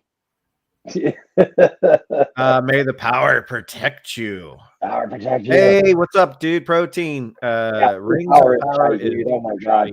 But I'll keep watching it just because I need to hate watch something. Well, is it even on anymore? I mean, it's not on now. No, I mean they might have another season or something, but like I feel like they kind of wrapped it up. I've never met a single person that liked it. Not one. I don't like it at all. Met a person that liked I don't like it. No, I just hate watch it. I have to watch it. I'm obliged to, but like I hate it. And well, like, you can hate watch it all you want, Bobak, but you and I are not doing a weekly stream on that show. No, that's probably for the best. That's definitely for the best. I'd rather do a weekly stream on Brooklyn Nine-Nine, which I've never seen, but I hear it's good. I can't talk fast enough for that show. They're just a professor wrote the dialogue. I'm going to say it really fast. Scotty, what you got for us, brother? Well, and sort of in the same vein as the X-Files, you have a continuing television series that releases a film in the middle of its run. But I'm a fan of it. I like it better than anything that has been recent, although I've heard that it's pulled out of the nosedive. But the Simpsons movie, I really enjoyed the Simpsons movie. Yeah, it was good. I only saw it. Did it come out in 2006 or 5? Probably 2007, 2008. No, it was good. It was good. I was never a huge Simpsons guy, but the movie was pretty good. Yeah. Well, I liked it because it was sort of a high point. At that point, it had been sagging. Everyone was fairly certain of it, and that was like everyone went into it wondering whether or not it was going to be any good. And it maybe it's just because the expectations were so low. Yeah, it was 2007, but the expectations were so low. It was like, all right, this is actually pretty good. The only thing that I was disappointed by is that there was no cameo by any of the Phil Hartman characters. I thought that there would be at least a visual sort of tip of the hat to to Lionel Hutz or Troy McClure. I would have liked that, but all in all, I thought it was an entertaining movie. Also, with we mentioned it briefly. Who did Phil Hartman play? Was he? He was Troy McClure and Lionel Hutz in the TV who did show. Ned Flanders? Who did Ned Flanders? Oh, I'm not 100% sure. I want to say it was Harry Shearer. Maybe it wasn't Harry. Oh, Harry Shearer. Yeah. I lost a lot of respect for Hank Azaria when he bitched out and bent the knee and apologized for playing Apu. Dude, you're playing a voice act. You're a voice actor. You know, like, why would you apologize for that? It makes no fucking sense. Well, and that's also considering Hank Azaria's acting career, because he is such a he is deft with the accents and whatnot. Dude, remember him as Claude in Along Came Polly as the Frenchman, the nude Frenchman? Yeah. He didn't apologize for doing a French accent. You know? Oh, but he's done like, you know, if you want to, he's the cultural appropriation. Like, look at the Birdcage. The Birdcage. Yeah. Even now, like he's playing a Hispanic character on a modern show, and it's like, so why can't you can't play Apu, and you can't play Dr. Hibbert? Like, they've got a different guy playing Dr. Hibbert now, but they basically just kicked Apu out of the show altogether. That's what I heard. Yeah. And it's like, why would you do that? He's probably representation. If you're gonna kick Apu out of the show, you have to kick the Greenskeeper out too, because that's an American playing a Scottish accent. What's his name? The Scottish Greenskeeper Willie. Groundskeeper Willie. And you have to kick him out too, because what's the difference? Is it because it's okay because he's white, but he's not the same race? Like, well, and that's yeah. Come on. And what are we doing here? What are we doing here? Well, it is ridiculous, and again, part of the reason why is, like, I look at Apu, and Apu is a business owner, successful, hardworking, probably the pinnacle of what the American dream is. But then I guess that there was a comedian who said that Apu ruined his life because people would reference his ethnicity by saying, "Hey, Apu," and so that was the worst thing ever. But well, you know, when I was young and thin, people called me Eminem, and I was fucking fine with that. You know, exactly. Like, who knew? Children are cruel. And then also, these are two that I really enjoy. Both animated. Actually, no. Ultraman was live action, but Japanese. And I loved Shin Ultraman. Someone introduced me to the newest film adaptation. There may have been others cinematic adaptations of Ultraman, but Shin Ultraman, we did a review of it over on Anti-Derivative Jill's channel, and I want to spread the gospel on it to as many people as possible. If you like superhero movies, it is probably one of the best superhero movies I've seen in a long time. Is that a video game first, or no? It was a television show in the 1960s. Oh, it was a Asian show, right? Yeah, it was a Japanese show. Japanese show, yeah. And then also, so if you get a chance, check out Shin Ultraman, but also underrated, although I think that people are starting to come around to it, or at least that's what I've been hearing, is Speed Racer, the Wachowskis' Speed Racer film with Emil Hirsch and John Goodman and Christina Ricci. I think that is a Jack from Lost. Jack from Lost. Oh, Jack from Lost is in there. Matt something or other. And Matthew Fox. Matthew Fox. And it was it's I watch it probably once every couple of months just because I like it. It's like going back to a Simpsons reference. It's like having a squishy with syrup only. It's fantastic. Like, you had to have seen film. You had to have seen Speed Racer. Oh, Ben's here. Ben, hey, Ben. 2. Speed Racer is so underrated. I knew Ben probably liked that movie. Yeah. Actually, that movie came out when I was in college with Ben, so that makes sense. Yeah, that movie is just like really bonkers and cool, and takes chances, looks amazing. Yeah, and Emil Hirsch, it is what it is. Really, but it is. it's one of those things that I think it was really creatively done. It's so colorful. I think that it was really intense for audiences at the time, just in terms of how much was going on. It's just a visual cornucopia, and that's how the critics really responded to it. It was also the follow up. Anything the Wachowskis were going to do after The Matrix was probably going to get shit on. Yeah, because they're like, okay, well, the last two Matrix things didn't quite live up to it, but they were good and visually stunning and still kind of interesting. And it's like Speed Racer, wow, what a perfect pick. Everyone was like, yeah, that's perfect for them. And then the way they decided to shoot it, which is controversial, even though I thought it was pretty awesome. I knew people were going to shit on it, and they did. and it bombed. It's not as bad as what's that one with Mila Kunis? Jupiter Ascending. Yeah, it's better than Jupiter Ascending for sure. Oh, Epic Torch in the chat. Hey, John's here. Has a pretty good read it. John says, I don't watch much TV, but Hannibal was a great movie series to TV adaptation.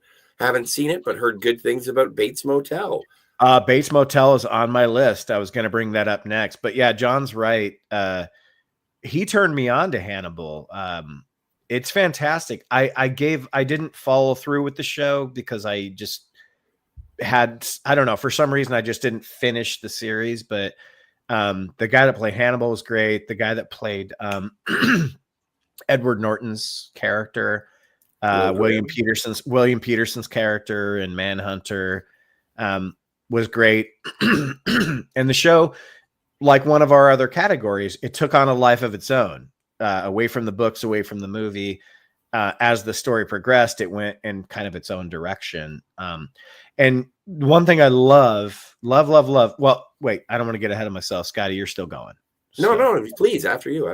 Bates Motel is fucking amazing. Bates Motel, first of all, God, I can't remember his name right now. The kid that plays him, he's in like a The Good Doctor. Yeah, that guy. I don't know the actor's name. I want to say Frankie Muniz, but I think that's the guy from Malcolm in the Middle. That is Malcolm in the Middle. Freddie Hyman, something like that. Anyway, Vera Farmiga plays mother, and she's amazing. What's her name? Alicent Bobak from House of the Dragon plays sort of this newer character that's, on like life support with like a breathing apparatus. And Freddie Highmore. I was close. Thank you, John. I said Freddie Hyman, but yeah, Freddie Highmore. He's fucking so good as Norman Bates. And you get to see the whole life of Norman Bates as a kid and his mother. And by the time you get to the end, yes, you do get the movie Psycho. Unfortunately, they take Janet Leigh's character away and they replace Janet Leigh with Rihanna, who's beautiful, but not quite up to the acting task of Janet Leigh. That was stunt casting, I'm guessing. We didn't get to see her butthole like we did with Anne Heche when she did the remake. Right. So that's a bummer, but yeah, Bates Motel is a fucking great series. Really, if you have it's 5 episodes or 5 seasons, it's fucking great. Bob. Question: Did the Bates character kill his mom? In the show, we find that answer out. In the movies, we're always asking that question in the movie. Well, the show has been off the air for almost 10 years now. So, he does. Okay. Yeah. He becomes so sexually infatuated with his mother, that when she's sleeping with somebody else, he closes all the vents in the house and leaks gas in and kills her and her lover. And it's really brutal because that's only season 4. Season 5 is the one that plays out the movie a little bit, but It also plays out so much. Sorry, mad spoilers, but the show is fucking a decade old. So fuck you. But it was shocking at the season 4 finale when he, good night, mother, good night. And, she's laying with some other dude and you see this montage with the music. I can't remember the music, but he's shutting all the vents in the Bates house. And then he just lets the gas in and he goes out and then, she dies. And then the whole next season is basically him. Cause if you remember, even from the movie, he's a taxidermist. He loves taxidermy. It's a big thing in the show, but in the movie you see it a little bit. And then in Psycho 2, which is highly underrated, by the way, you see a lot more of it. But he basically does that to his mother. I was about to ask. Yeah, well, that's how you see her still kind of hanging around in the movie. Yeah, pretty much taxidermies her, and you still get Vera Farmiga in it, even though her character's dead, because she's in his head the whole 5th season. It's kind of a brilliant show. Even though they updated it to nowadays, it still feels like it's in that old 1960s setting, because it doesn't really allude to like a lot of cell phone stuff, or it's very like old fashioned, even though you could tell it takes place nowadays because of the cars and some of the medical technology that Allison's going through. But anyway, Bates Motel was next on my list, so I'm glad that John brought it up. It's fucking great. And since I spent a lot of time talking about that one, I will talk quickly about Bill and Ted's. Bill and Ted's Excellent Adventures was a television show starring 2 awful actors trying to act like Bill and Ted's. And it was absolutely awful. And it lasted for 1 season. And then they did the cartoon. And that's all I have to say about that. But it was real. If you want to watch an episode of Bill and Ted's Excellent Adventures, you can find it on YouTube, because you probably can't find it on Blu-ray or anything like that. Well, that anyway. also that opens it up to one of mine in terms of the movie to the TV show. Did you guys ever watch Weird Science, the TV show? I like that show. So that was did I. What was it, Vanessa Angel? Yeah. Vanessa Angel was maybe just as hot, if not hotter, than Kelly LeBrock. Absolutely. Yeah. No, I really enjoyed that, and it was something that it was on. I think it was on the Comedy Network up here, and so I'd watch it at lunchtime when I'm in high school, and it wasn't bad. I think I've seen a couple of reviews saying that it wasn't that good, but it went on for like 3 or 4 seasons. It had a run. Probably because of Vanessa Angel. Yeah, probably because of Vanessa Angel. But people everybody came in just to see her in like panties, and because it was in the 90s. It came out. It didn't come out right after the movie. No. It didn't come out till the 90s. Yeah. But that also. Sorry. Go. No, I was just dovetailing over into other sort of failed. Did you already mention the Ferris? One more thing about that one. Okay, so the fundamental problem with a lot of those shows, like especially the comedy ones, like I said, Bill and Ted's, Weird Science, is like they get these like just low rent, shitty actors to play those characters again. And they just basically say, try to emulate that. Try to just be the same fucking character.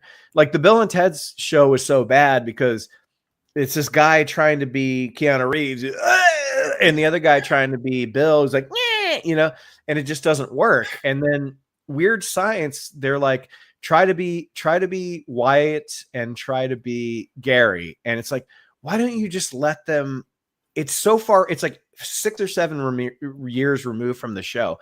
Let them take on their own personalities. I mean, keep the same sort of ideas, but like they only just let them be kind of caricatures about it, which is why those shows didn't work. But that's also like, and it's funny that you say that, because when you look at Ferris Bueller, you have him in the thumbnail. When they made the Ferris Bueller television show, they go out of their way to say that the movie was not anything like real Ferris Bueller, who was on the TV. And Yeah, so it's so you're damned if you do and you're damned if you don't, because when Yeah. you do adapt it that way, and it's like it's a pale comparison, or if you thumb your nose at the original, then it's like, well, then why am I watching this thing called Ferris Bueller? As you said, Babbitt, it's like, why would, if you're going to change it this drastically, just do something different, or you could just go and watch Parker Lewis Can't Lose, Dude, which is oh my basically- god, oh my god. See, I was just gonna say the problem with Ferris Bueller's show was you already had Parker Lewis Can't Lose, which is a better version of the Ferris Bueller show. It's the same thing. He's the same character, basically. God, Parker Lewis Can't Lose. I loved that show. I love that show. I liked the first season. If I remember correctly, it just sort of petered out. Like it was a big hit for the first 2 seasons or 3 seasons, and then it just declined sharply. I don't think it got an ending. But hey, Jeff, what's up, buddy? That's my cousin Hey, right there. And Theta Zord in the chat talking And about Chet, yes. Who doesn't love Chet? Sorry. Nobody doesn't love Chet. The ultimate TV series to movie back to TV is Twin Peaks. Yeah. Oh, absolutely. Oh, that's a good one. That's a good one. I recently watched a review. I haven't revisited. I'm going through the original series, and I'm sort of doing it as in chronological order of release. But I watched a review of Fire Walk with Me, and high praise for the film in terms of being an excellent horror movie. But if you were going to try and find a continuation, or if you were looking for something that was more related to the television show, people were disappointed because it wasn't quite like the TV show. It was kind of there, and it was open to sort of dovetail and spin off to possibly sequels, but it was eviscerated upon release because it was too intense and not enough like the TV show. It was a prequel to the TV show. What did Yes. people want? You know?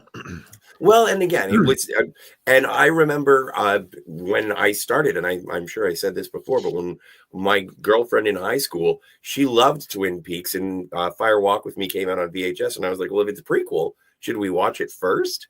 And she was like, well, I guess, like, if you can do what you want, I've already seen the show. And we watched it, and I was like, I have no idea what's going on. No idea.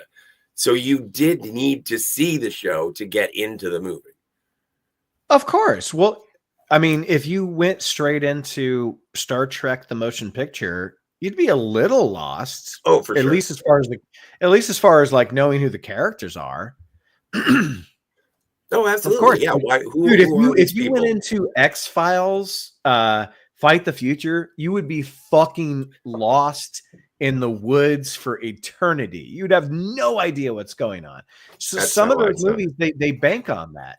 Fire Walk with Me is one of those that banked on that. It was made for the people that watch Twin Peaks to get the answers, even though it gives you those answers in a really weird way and doesn't answer everything. It answers the stuff that you wanted to know about Laura Palmer and her dad. You know, that's, Yes. you know, so yeah. Anyway. Oh, Leland. Oh, Ben, Highlander. Oh my God. I fucking completely forgot about the Highlander show that with Adrian Paul. That show is awesome. Yeah. Franchise, from movie to TV show and back. Oh yeah. Back to the movies, but man, do you guys ever see the Highlander show? It was instead of Connor McLeod, it was Duncan McLeod. It makes no sense. None of those movies after the first one make any sense because there can be only one. And when there's only one left, how do you make a sequel? They just kept retconning itself over and over and over again. But Ben, good call. Because Highlander, the show, was probably better than every movie aside from the first one. So good call. Yeah. Well, and at the same time, they also had the RoboCop. They did a TV show of RoboCop, which Not is good. the opposite. Yeah. Not good. Canadian production. You can really tell. Yeah. That's about as good as the Japanese Spider-Man television show. Yeah. What about 12 Monkeys? Did you guys ever watch the 12 Monkeys show? No. I didn't either, but I was so surprised they made a show out of 12 monkeys. It Yeah. seemed like a pretty isolated story that wouldn't go on for too long, but apparently the show was pretty good. And I think Terry Gilliam produced it. It's like, okay, but I just never watched it. Huh. No, I'm not a fan of that actor. He played Pyro in the X-Men movies, and I just find him, I don't know, off-putting for some reason. Oh, is that who was in that show? Yeah. Oh, the guy that made the cameo in the Wolverine and Deadpool. Deadpool 3? Probably, yeah. Oh, that was that guy? He's Yeah. all right. Yeah, all right, whatever. About a Boy, one of the best movies of 2002 with Hugh Grant and a very young Nicholas Hoult. In 2013, they made an Americanized version of that show, and it was fucking great. And it went for 2 seasons. Minnie Driver was the mother of the boy, but she was not suicidal and crazy like she was in the movie with Toni Collette. It was a really good show. Lasted for 2 seasons. It just had nowhere else to go. And I kind of liked that at the end of season 2, they're like, we don't know what else to do. I mean, he's not a boy anymore. Like Nicholas Hoult is becoming a man. So they knew that, so they ended it. But 2 really good seasons of About a Boy, which I don't know if you guys haven't seen the movie, you don't know what I'm talking about, but it's a really, really good movie about a boy who, About a boy. has a horrible kind of home life at the moment. Not a horrible upbringing, but everything in his current situation is really bad. And like he meets this stranger man who's like a bachelor and kind of has money from old money, family money and stuff like that. And then they just become really good friends. And then that's pretty much it. But it's all character work. And the show was really good. Oh, I remember that. Yeah, because that had Al Madrigal in it. I remember that. Just because. Well, Minnie Driver was great in it. Well, Minnie Driver's always great. She's always great. Yeah, she's great in My Sheets. Boom.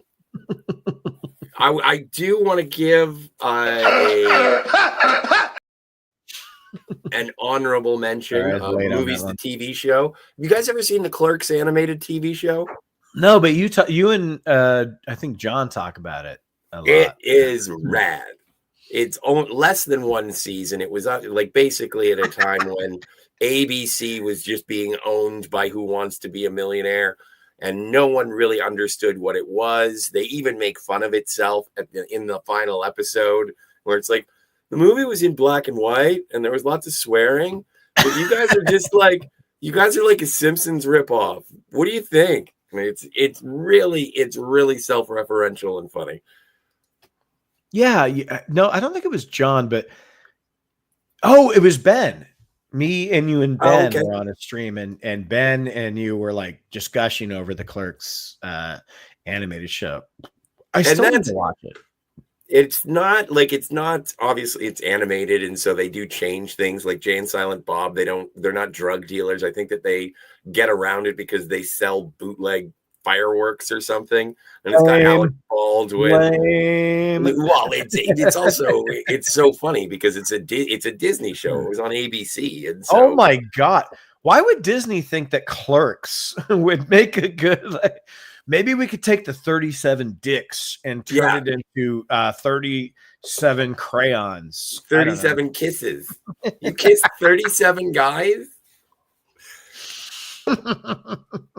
But I've got the DVD for it. I don't know where you can stream it. It would make sense to be on Disney Plus, but I doubt that it's there. There you go. Ben gets it. So uncensored though, is that a different one than the Disney thing? No, it was Clerks the animated series, and then when they released it on DVD, they called it Clerks Uncensored. Did they put the cuss words in it? No, there's nothing like that. It's just I don't know. I think it's just for the probably just marketing. Yeah. Sounds uncensored as in we'll show you all of the episodes because ABC didn't do that when it was airing it. All right. Well. They're going to show you the B-reel. Yeah, exactly. Bobek, you got any more? Oh, yeah.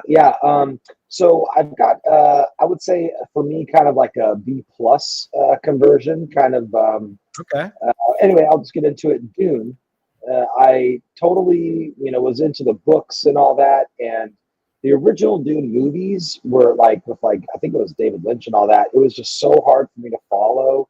And so I really appreciate the reboot, the remake of the Dune movies, part 1 and part 2, even though it should have just been one movie. Like, I get it. They took the book and broke it in 2 parts. But the TV show that is the prequel to it, that I don't know what happened to it. I thought it was a thing, but it just seems to have disappeared, is Dune Prophecy, which is set like 1,000 years before Dune, and it follows the Bene Gesserits, which is like the religious organization who is sort of like planting seeds about legends and stuff, and at the same time pulling all the strings behind the scenes and trying to like breed this perfect, leader or whatever. But I just really love the whole Dune, franchise and all that. This TV show is pretty good. I mean, definitely better than the Rings of Power, but still, kind of the big budget with lots of like sets and costuming and all that I really like.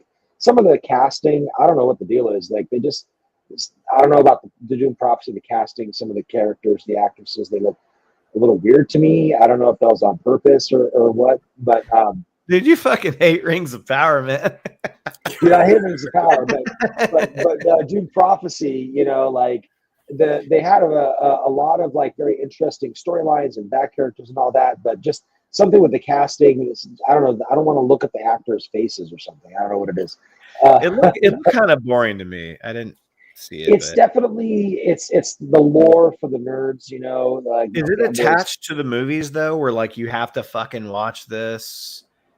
It's what it is. It's sort of like looking at the families that are in, because it's about noble families, and the main ones, the Atreides and the Harkonnens, are the bad guys.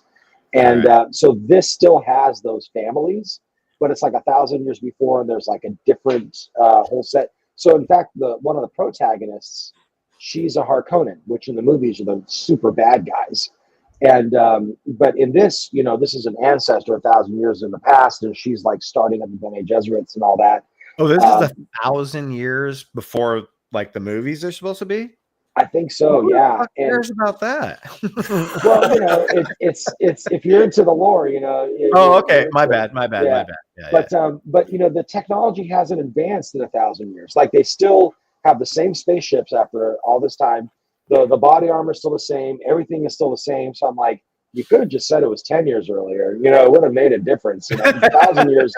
There's 1,000 years even earlier. like 100 years. Yeah, 100 years. Like 1,000. I want to see something different. Like it's got to be completely different instead of just sort of, this is something that's like going to lead up to it. But the Dune movies, the Dune 2 movie that just came out, I think that my favorite part was where they're on the Harkonnen home planet, and it's basically just a black and white movie. Yeah, and, that was my favorite part too. Yeah. Oh, it's absolutely hands down. Like those. Well, my favorite part was when it ended, but yeah. Yeah, right. Yeah. But the Harkonnens are so fucking creepy and slimy, and they're just like so just id. They're just like, I want this. I'm gonna throw a tantrum until it's mine. It's like 2-year-olds as the president or whatever. It's fucking as the dictator, the king. All hail the king. Apparently, that's what we're doing now. But it's kind of like a great movie to watch, Dune 2, and Dune as well. But I really get into Harkonnen stuff. And what I didn't get until I just started looking at the casting in the Dune movies that are out now. It's like Bill and Alex Skarsgård's dad who plays the main Harkonnen guy, which I didn't realize that. I was like, Stellan Skarsgård, man. Dude, I had no idea who the guy was. Good Will Hunting, man, and Thor. Okay, there you go. But just great acting and great costuming and sets and everything. The TV show, like I'm into it. Whatever. It's not as good, but the show just seemed to have ended after 2 seasons. I mean, I didn't even get that the second season was over. Wait a second. That show had 2 seasons already. Yeah, but I don't know if the second season ended or if they just stopped. Like they just stopped putting out new episodes. I don't know what happened to it, but it's speaking of these Swedish or Scandinavian actors, it's got one of these actors who I like don't like. Travis Fimmel plays Desmond Hart. You know him from Vikings. He was like Ragnar. Oh yeah, in big Vikings. motherfucker. Yeah, he was pretty big at one point. Yeah, I know that guy. Chubby. Yeah. But that guy, he's one of the people that always plays the same character. Like I've seen him in a couple of different things, like sci-fi stuff. He played in another sci-fi on HBO called Raised by Wolves, which I really got into. Oh, that's a Ridley Scott produced show, right? Yeah. That looked cool. Yeah. It was really good, but like I just don't like that actor's work, like he always plays the same character. Dune is boring. Clerks rules. Yeah, Dune is pretty slow. It's definitely pretty slow. Definitely doesn't live up to the movies. But I figured I'd throw that one out there. Now I got a couple more I like a little bit better, but definitely wanted to bring in a little bit of Dune action here as a movie TV. Okay, well, you're the first person I've talked to that's seen what's it called? It's called Dune Prophecy. Dune Prophecy, yeah. And it's about the Bene Gesserit, right? Exactly. Yeah, it's about the Bene Gesserit and like the two main families, the Harkonnen and the Atreides. And so this is like the ancestors of the ancestors, and they're doing their own thing, and it's Dude, got a little bit. You have no idea how much I wish I could get into these Dune movies. Like, I'm not kidding. Like, when I say like I just don't like them, like people are like, well, why don't you like them? I'm like, I want to like them. Don't kill me. I'm trying to like them. It's just not speaking to me. You know what I mean? Sometimes things just don't hit you the same way. Like I want to like it. I like House of the Dragon. Some people think it's boring, but I like it. I just very well crafted. The Dune characters, I just fucking don't care about any of them. Like you're talking about like the Harkonnens or Harkonians or the Harkonnens or whatever. Harkonnens, yeah. I would think of them more as a villainous threat if I didn't think that the good guys acted exactly like them. They're just stoic and boring. Like, there's no charisma in any of these people, and maybe they casted it wrong. I mean, I like Timothée Chalamet, but I don't know what is he doing with this role to make me think that he's a Luke Skywalker? Nothing. He's not. I think that like he's not very well cast. Zendaya, like she's even worse cast. She's even worse. She just sits there with anger face. Yeah, that's just the rest of it. Jason Momoa, I can't take very seriously. He does Jason Momoa. He was the best part of the movie. Like, because at least he had a character. He was a cool character, but like I just can't get into his acting. But for me, the best acted person besides Stellan Skarsgård and Baron Vladimir Harkonnen was Duke Leto Atreides, Oscar Isaac. I love his work. But then he just like dies. Spoilers. And he's the fucking best. He's like the best character. What's up, Ben? How you doing, Scotty? What's up, B? Hey, Ben. Like as the casting and the acting and all that, so good. How about we do a little cheers? Yeah, cheers to Thetazord. Hey, buddy. Yeah, what's up, cheers. Wow, on camera too, man. Cool. Never seen what you look like before. Oh yeah, I finally got like it's in an. You're better looking than I thought. Oh, thank you very much. I trimmed up for you. No, but I got my situation all set up now. So my computer's in an awkward place in my room, but I wanted to have a background. Kind of shows off a little bit of what I do. I think your background looks better than ours. That's great. Thank you. I appreciate it. Well, I have like a tridimensional chess set that I still need to play somebody on. So if somebody else has a tridimensional chess set, we need to have like a stream where we play each other. The guy right next to you, Bobak, he'll play chess with you any day of the week. Well, I'll get some chess in, but I've never done the tridimensional thing. I don't quite get it. Well, it's the Star Trek version, so it's basically the exact same thing. The only difference is that you can, on your turn, you can move the attack boards. So that is awesome. So basically, it's 3-dimensional chess. Yeah. So these boards right here, they move, and so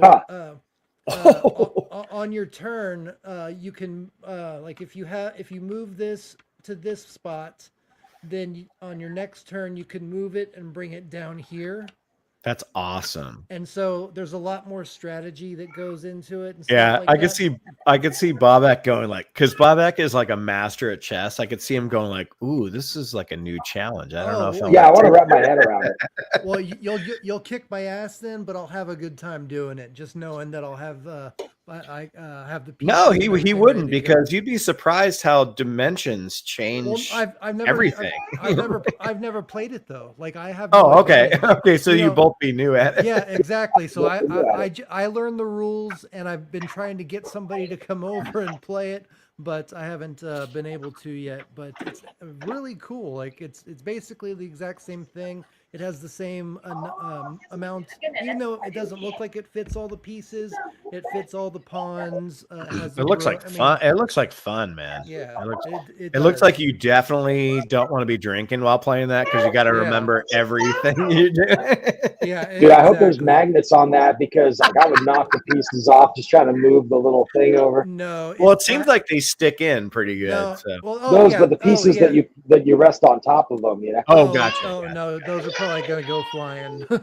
They're not magnetic. The boards are plastic, but the metal parts that stick in here, they're metal, like I just said. That thing's amazing, man. I think it's awesome. This is one of my pride and joys, and they're really rare too. They only made like I think 5,000 of them, and so they're really hard to find nowadays. I got a really good deal on it when I did, so. This is the next like you can find the TOS version, they're out there, but the next generation version that I have, this one is really extremely rare and very hard to find. but yeah. Well, so dude, anyway. dude, you didn't come here for nothing. I'm assuming you have some shows to movies or movies to show you want to discuss. Well, I definitely, my volume, I'm trying to adjust it. Is the volume? No, you sound great. You sound great. Yeah. Oh, they're saying in the chat. Okay. Okay. Are they? Better? It's better now? Better now? Okay. Yeah, you sound good. I'm not getting any chat. I think maybe I just need to speak more into the microphone as opposed to okay. But yeah, I definitely had Twin Peaks on the mind. Nice. I've always got Twin Peaks on my mind. Yeah. Yeah, big ones. Big Twin Peaks. Ground Teton. But I think it's the ultimate TV to movie to TV, back to TV again. That's right. It does series. pivot all three times. Yeah. Exactly. So in my mind, that's the first thing that popped in there. Just like the Stay Puft Marshmallow Man with Gozer, but it just popped in there. But yeah, Twin Peaks. Ray? What? Just popped in there. Sorry. No, we just did a paranormal stream talking about that, and I have the Tobin Spirit Guide right here. Nice. Oh my God! I've seen that online to buy. I'm like, you actually have the Tobin Spirit Guide. Well, I have the Tony bought it for me. He mailed it to me. Holy shit! Nice. They have them on Amazon for $17. Do you want to? If you want to see something really cool, let me share my screen. Oh, wrong button.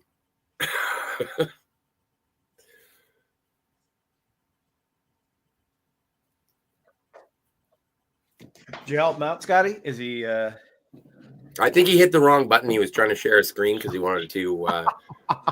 Oops. He'll be back. He'll be back.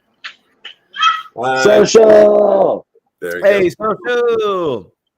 Happy I am hump out. day. Thanks. Double digits watching right now. Thank you so much. Oh, hell yeah. Dude, we Yeah, drank love your you guys. double digits. Love you guys, man. Thank you very much for being here. Before he comes back, I'm going to throw one out. Oh, never mind. We'll wait. There he is. I'm an idiot. Sorry, I accidentally. You're not an idiot. It's fine. I closed the tab instead of picking a new tab for it. But if you're really into Tobin Spirit Guide, there is a version that's coming out. It's 500 pages, and it has like Beetlejuice. It has Pinhead.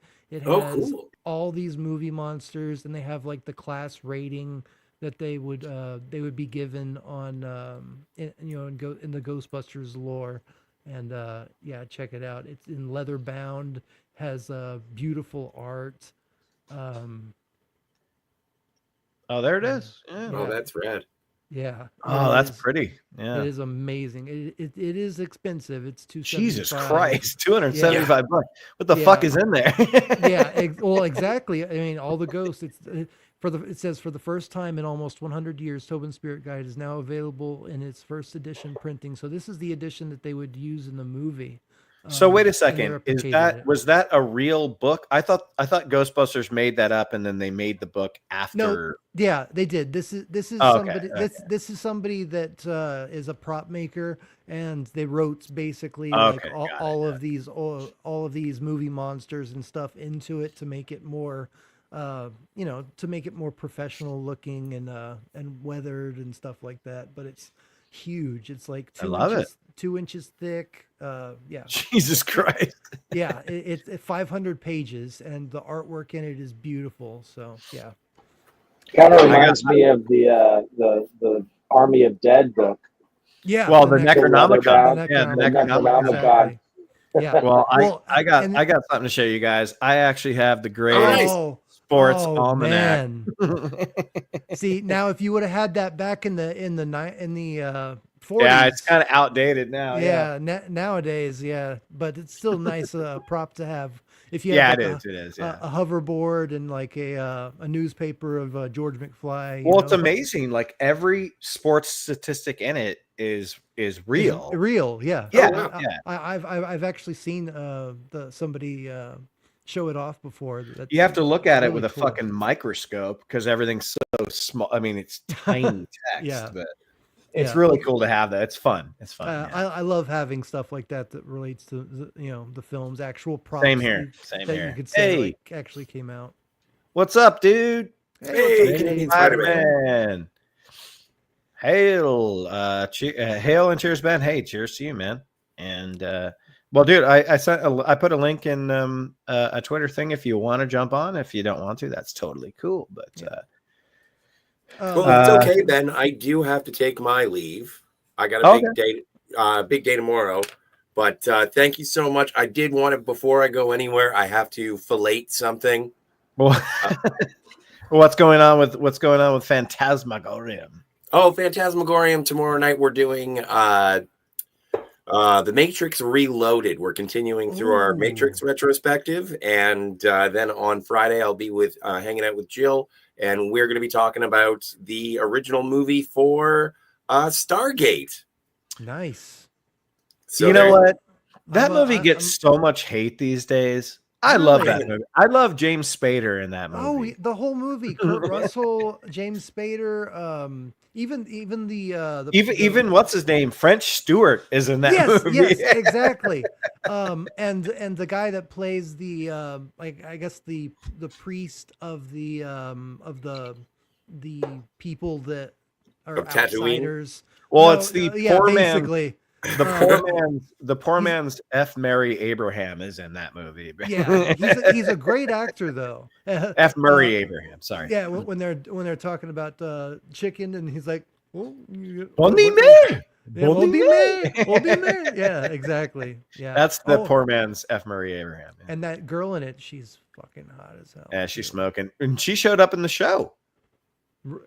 Oh, did That- she? The same actress showed up in the show. Yeah. Oh, I never followed the show like SG1. Well, episode. I had that on my list because I did watch the first like 10 episodes, which is basically a sequel to the movie. And then after that, it goes off into its own thing. And I didn't really pay attention. But anyway, Scotty, you were going to finish off. Sorry, dude. Yeah. And just because every time we have a conversation about the Terminator, I just wanted to do a big shout out to the Sarah Connor Chronicles.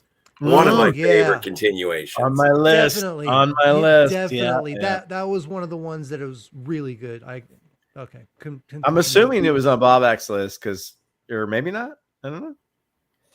Because I know you love. I think it is now. You love Terminator comics, but yeah, maybe. Oh, it's great. It's great. I really liked it. I'm a big fan of Lena Headey. I love Summer Glau. And Garrett Dillahunt, one of my underrated favorite actors. He plays the Terminator, and he's amazing. But yeah, thanks again for having me on, Ben. I will see you guys in the future. Good to see you, Bobak. Good to see you, Thetazord. You too, And sir. cheers, chat. I will see you in the futures. Love you, brother. All right. Have a good Love you night. too, man. Have a good night. So we'll go for he about hates me, maybe that's why he's another. leaving. I'm just kidding. No, he's no. I'm we just. don't. I know. We'll I go know, for I'm maybe just another 20. We'll go for another 20 if you guys are cool with that. Bobak, you Yeah, still chill? Yeah. We can go for Yeah, I got another two, like at least two more I want to talk about. Yeah, I want to let Thetazord go one more time, and then you can go again, Bobak, and I've got some interesting ones. But Thetazord, go ahead with some movies to film. Well, the funny thing is that my next one I was going to bring up is the Sarah Connor Chronicles. I thought that was one of the best. It's the best Terminator thing since Terminator 2. Yeah. Yeah, there you go. You took the words right out of my smooth brain. But it was amazing. What? Did we just become best friends? Yep, that's right, dude. Yeah, they did such an amazing job with the writing of that show. Everything about it just really hit the nail on the head for me. There was nothing about it that I would have liked. I think they just did an amazing job with it more. And Scotty is so right about that actor that played the main Terminator in that first season. Yeah. He really does look intimidating. He's not like big and bulky. And I like that show because it didn't need to make the Terminators big and bulky. It just needed to make them scary, Which is exactly why the T-1000 was so intimidating. It wasn't. Yes. It's not that he was big and bulky. It's that you could tell that he was out thinking, and his strategies were over. The processors or whatever for that Terminator were advanced to the point where you just felt the presence of him, regardless of his physique. He could change into any form. The knives that he was able to form with his hands and stuff. I do have one nitpick in Terminator 2. Okay. How did he turn into the floor? Come on. That's stretching it a little bit. Because it's nanomachines. I know, basically. but how did he become like full-fledged matter when he was supposed to be able to create matter from his being, but I don't know, the floor thing. I don't know. I think I'm on an island by myself on that, but I've always been like, the floor. I don't know. I could see where you could get stuck up on that. Or it's a hung up on nitpick. that. It's a minor exactly. nitpick. Yeah. I just kind of blow it away as I turned the movie off when I saw that. No, you didn't. No, I just kind of floated away as movie. It's just I plots, get it. I get it. Something But cool. that almost seemed like magic, where everything else seemed like technology. They were having fun with the CGI. No, they were. that James T-1000. Cameron was fucking blowing himself with how much fun he was having with that Abyss CGI for exactly. sure. That's exactly it. It came from the Abyss. Yeah, that movie. If it wasn't for him taking a chance trying that out, we wouldn't have T-1000. So, but I agree with you. I love the Sarah Connor Chronicles, and I do think it's the best thing that Terminator ever did. I wish it would have got at least a half a season 3 just to close it off. I wanted because I more. loved how they introduced Derek Reese, Kyle Reese's brother. He was such a good part of season 2, and then Shirley Manson from Garbage was the originator. She played the originator of the John Henry program, which would go on to be like Skynet. It's we just never got closure on that show, but fuck, that show was good though. Yeah, it was definitely canceled before it really needed, it should have been. They should have had something to. Should have given it either a TV movie or a few more episodes, because it was so close. It was worth it, and I think that the fans of it would have praised the people that were in charge for doing something like that, because we were all left hanging. So that's how I feel. I just don't think it had the ratings, so they said, "Go fuck yourself." I guess. Well, and also, wasn't that during a writer's strike as well? It was 2008. Yeah, it was. So I think that was the main reason. Because it was a great show, and I think it did have the ratings. It had I know people that were really into it at the time. I didn't watch it until after it was already over with. But going back and rewatching it, I had friends that were like, "This is such an awesome show, you got to check it out." So, from my perspective, it had the fan base. It was probably just technical, behind the scenes type of stuff that kept it from continuing another season. But Yeah. that's just speculation. Good pick though. Bobak, what else you got, brother? I do just want to throw out a little something about the Terminator, and I'll jump on a couple of things. You know how like we always look at science fiction, and it's kind of like, oh, science fiction like predicts the future versus science fiction is actually where the future is kind of thought out, And it's like, it's so weird that the Terminator, when it came out, Skynet, having artificial intelligence connected to like an automated robot, all that was fantasy. And it was like a dystopia and a warning, and then the idea was put in people's Not heads. fantasy anymore. It's not fantasy anymore, dude. Like, have you seen those robot dogs, like DARPA and stuff to put out? They got fucking guns, and they're putting like RPGs and shit on that stuff already. Drones, dude, drones are fucking surveilling the world. Drones are surveilling the world, but And now they're adding in AI and having independent decision making and stuff. and- It's like and he- we're going into and they're naming it this stuff like Skynet. I'm Yeah, just like, exactly. Dude, They're something just else. It's pretty much the same thing. Yeah, exactly. Like, They're trust me literally more if tempting you don't fate. say you're trying to take over the world. They're literally trying to tempt fate by naming it that. And they've done stuff where they've used Chat GPT to basically try to.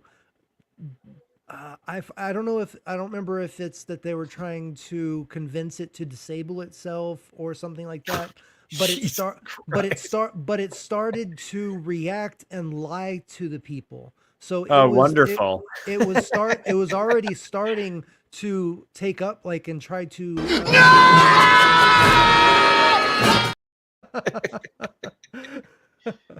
oh Sorry. man, the Burbs. So it's they're already trying to protect themselves through survival, fight or flight type of stuff. So if a Chat GPT already has that level of intellect to be able to lie to you to try to protect its own well-being, what's going to happen in the future when other people start screwing around with even bigger, even I love it. AIs? I can't wait until people realize that AI will never be able to understand compassion. Yeah, right. That's when Try spreading love. That's when a lot of people are like, "Are you afraid of losing your job, Ben? Because you're a photographer, you're a film editor." I'm not, because as much as AI could splice two scenes together, it can't understand the uniqueness and the timing and the passion between what's happening in that scene to actually know when to actually make cuts that are worth watching. So I'm not worried about that because you have to watch something 100 times and have a heart and have experience in life to understand why that scene matters. And if you're AI, you don't have that. You can be like, "Oh, I like this scene. I'm going to put this gun in his anus," or whatever. Who knows what the fuck's gonna happen. Like humans do all the time. But I just want to add. I just want to add on to that. The Verb came out 35 years ago today. Oh, John, bringing the knowledge. Nice. God, I fucking love the Burbs. Yeah, I completely agree with you, though. We're in a time where the thought just literally floated away. It happens to me. It happens all the time on this show. Don't feel alienated. But I agree with your point, and I had something to add to it. If it comes back up, then I'll think. Sometimes I fuck people's points up when I throw in like Ding dong. yeah. No, I agree with you though. So anyway. Yeah, dude, it's a great fucking new world. It's crazy, especially with like AI assisted targeting and stuff. Anyway, But I got two more that I want to throw out there. One of them, Do it. Do it. they're both a little obscure. I kind of wish that I had brought this up when Scotty was here. I didn't realize he's a big Tintin fan. I'm going to say if Tintin, that's like the ultimate favorite. I don't know if you guys ever got it. Tintin fan too. Oh, well, hell yeah. Okay, well, I'll definitely save that one for last time. The one that I want to bring up next is the book series that was made into both movies and TV shows. His Dark Materials, The Golden Compass. I don't know if you guys ever read those books or like saw any of the TV show or movie or anything like that. The Golden Compass. I've heard of it, but I never read anything. I never. Okay, read it. yeah, it's like a book series, for like tweens or whatever from the 90s, but it's definitely gets into all kinds of like metaphysical, pan-dimensional type. Sorry, my baby's like destroying things. Like getting into all kinds of like pan-dimensional things of like multiple dimensions, parallel, and like being able to cross over from one to the other. And it's set in this like alternative reality where humans have like a spirit animal that's your demon. And it's a part of your spirit. It's part of your personality, but it has its own form, and it's like a witch's familiar or something. So, and they'll and that's the Golden Compass. That sounds awesome. Well, sounds yeah, right so that's up my alley. Oh, it's really great. And the HBO TV series, His Dark Materials, is awesome. The Golden Compass was a movie that came out just a few years back, and it was it was good. It kind of I liked it. I liked it. Yeah. I never. I saw liked it it too. Bob, it was honestly, good. when you had earlier when you were about to describe the Rings of Power, I thought you were talking about His Dark Material. That's when I was like, I know what he's gonna say. I know what he's gonna say. Oh, there you go. There you go. Yeah. But this one I like. His Dark Materials. No, I like this one too. Yeah. It turned out really well. The cool thing about the movie, The Golden Compass, Nicole Kidman, Daniel Craig, Sam Elliott, Ian McKellen, Christopher Lee, all kinds of great actors and stuff. That's and the show and has the movie, Daphne Keane too, who's awesome. A lot of people in there, and the main character is like a tween girl. Lyra is her name. That's her. Daphne Keane. Yeah, Dakota Blue Richards from the Golden Compass, the movie, right. And that same character in His Dark Materials is played by Daphne Keane. Oh my God, yeah, in the show. Sorry. Oh, dude, yeah, they all grow up. But it was just such a great thing, because the books, when I was reading them when I was younger, like really got me intrigued, because they're going up to these places that seem like they're fictional places. Like they go up to like Svalbard, like the furthest north settlement that there is. And like they're going to check out the Northern Lights, but in this world, the Northern Lights, they're actually emitting a thing called dust, and the dust is like some metaphysical property that you can scientifically use to go between dimensions and blah blah blah. But it's basically it's a kid's adventure, like the best But friend. that sounds really kidnapped. cool. Like I like for the same reason that I like Twin Peaks. Well, I mean I like Twin Peaks for a lot of multiple reasons, but I love the alternate dimensions that they go through and stuff like that. So as you're describing the Golden Compass, I'm thinking about the Twin Peaks and other films and stuff that use these alternate universes and stuff like that. I love that idea, being able to float through different dimensions and stuff like that. So I'll definitely put that on the list.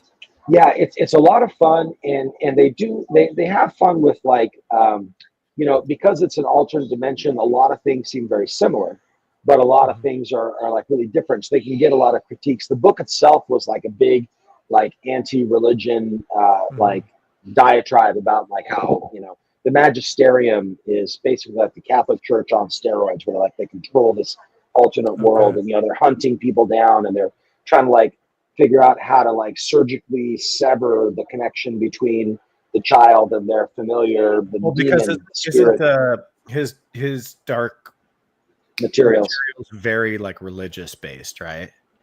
Not as much as like Narnia. Not as much as not Narnia. like that. Yeah, That's what I've always heard was that like it's a compared pro-Christian to. thing. This is a pro-secular thing. Yeah, that's what I've always heard it compared to, though, is C.S. Lewis. C.S. Lewis, yeah. But the opposite end of that spectrum, basically. Right. Yeah. And so it was something that was like really well done by the movie was good, you know, but like the HBO show, they kind of go beyond the first book and they can kind of get into, because that's kind of the cool thing about when you get into TV shows, there's multiple seasons. They don't have to stick just the first book. They can, you know, show you a little bit more. So with the budget of TV these days, it works better to just be a series. Yeah. Right? Yeah. Yeah, Sorry. it used to be TV. No, but TV, like you said, it used to be just like the redheaded stepchild, you know, like Not they'd anymore. have no budgets. Not anymore. Yeah. And there was, what was it, like the actor strike? I don't know what it was, but there was like a time around COVID or before COVID when like Hollywood movies went under, and then all the big name actors like started doing TV roles and like really it was right around the time of COVID, because streaming became everything. When the theaters left, all the actors were like, "Give me a streaming service, give me," and you know, there's only 3 or 4 of them that had the budget to pay some of these people. But yeah, anyway, continue. Yeah. Oh yeah, and so it just turned out great, you know. What's the Miranda Lewis? What's his name from the Hamilton? From the Hamilton, the musical. Yeah, that guy. Yeah, Lin Miranda. What's his name? Lin Manuel Miranda. Whatever that. Yeah, you know, I think he plays Lin Manuel Miranda. Yeah. No, I'm not There you thinking that. Out of my wheelhouse. I don't know. Oh, Bollock's like, I don't know if that's it. No, it is, motherfucker. Yeah, I'm just really bad. Lin Manuel Miranda is the fucking guy. All right. Yeah, so he think that's plays one of the correct. characters, does a great job. You know, he's kind of got that like little like childlike little smirk where he can get away with stuff, you know, and it's just a lot of fun. I'm gonna put up a little image here of the main character Lyra and her demon. Just That's yeah, her. That's Daphne. that's Keane. her right Yeah. there. That's Yep, cool. Yeah, you know, And that's one of her familiars, or that's a that is her. Yeah, that's her little demon. That's her little familiar. And like in this world, when What you're prepubescent, What ahead. animal is that? it's like a weasel, like a little ferret weasel type thing. That is cool. I love it. I love it. Yeah. Sorry, go ahead. It looks like a and so- ferret. It looks like I a love ferret. Yeah. It looks like a mix between a cat and a ferret. Right. From what I see. And it could be a marmot or something. I'm not sure exactly Oh, what. that's But cool. in this world, when the human is like prepubescent, the demon will shapeshift depending on the emotions of the moment, like, you know, whatever. But then once they hit puberty, the demon will settle into one form, and then that becomes familiar. So then, like the older characters, all the adult characters, when you look at their demon, it's telling you what their personality is. It's telling you what their inner monologue is. And like, for example, Lyra, she's an orphan, but then, you know, she finds out who her parents are, and you can tell a lot because it's like the parents are not the protagonists. The parents are kind of like not the good guys in this. And, you know, so it's a great thing where when you look at the demon, you're actually looking at the subtext of what the actors and stuff are going through. But HBO just knocked that out of the park. It was one of those things where like when the child actors or the main characters, and it goes on a couple of seasons, they age, they change a little bit, they lose a little bit of mystique. And then, you know, there's a guy that's like her friend, and then like once they become teenagers and young adults, it's like, oh, it's no longer this innocent friendship. It's kind of like, as the audience, you're like, oh, will they, won't they? Yeah, you know, so they ended it, and before it got too crazy or anything like that, which is what I appreciate about HBO. They know how to keep it short. You know, they don't really beat too much to death, too much all the time. But yeah, his Dark Materials, the TV show, Golden Compass was one of the iterations of the movies. Definitely well done, and I kind of want to throw it out there as one of my top. I'm glad you did, because I'm definitely going to be. I'm putting glad that you on the did too. list. Yeah. Check it out. You know, like will. it's still there in HBO, and it's worth watching. Yeah, I'll definitely be checking that out. That sounds awesome. I love So it. did you like the Golden Compass though? Because I liked it. I liked it, but just not as much. And I feel Yeah, like I didn't read TV the show. books though. So Yeah, I mean, you know, they both go along with the books. They basically they're showing the same plot points and doing all that. But just a TV show, it goes beyond just the scope of the story from the movie. That's So I usually how thought it that goes. That's usually how it goes, though. If you've read the book and then see the movie, most people are going to tell you, yeah, the book is better. That's Yeah. why they're creating. They're in early pre-production stages for a Narnia show, which I think is a good idea.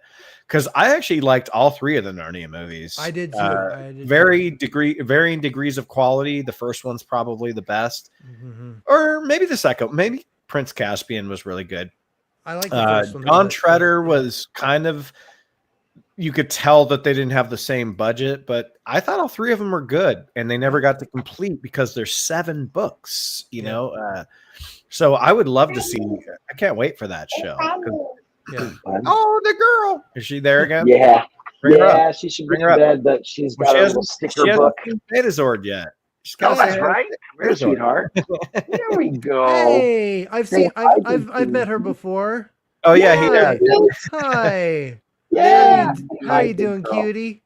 Oh, she's got Are you her loving little your book? book. Are you loving your Yeah, book? she's got another book right now with bunnies. Heck yeah. And, yeah. She's a cutie, but she's multilingual. So she speaks Mandarin, she speaks whoa. English, speaks Spanish.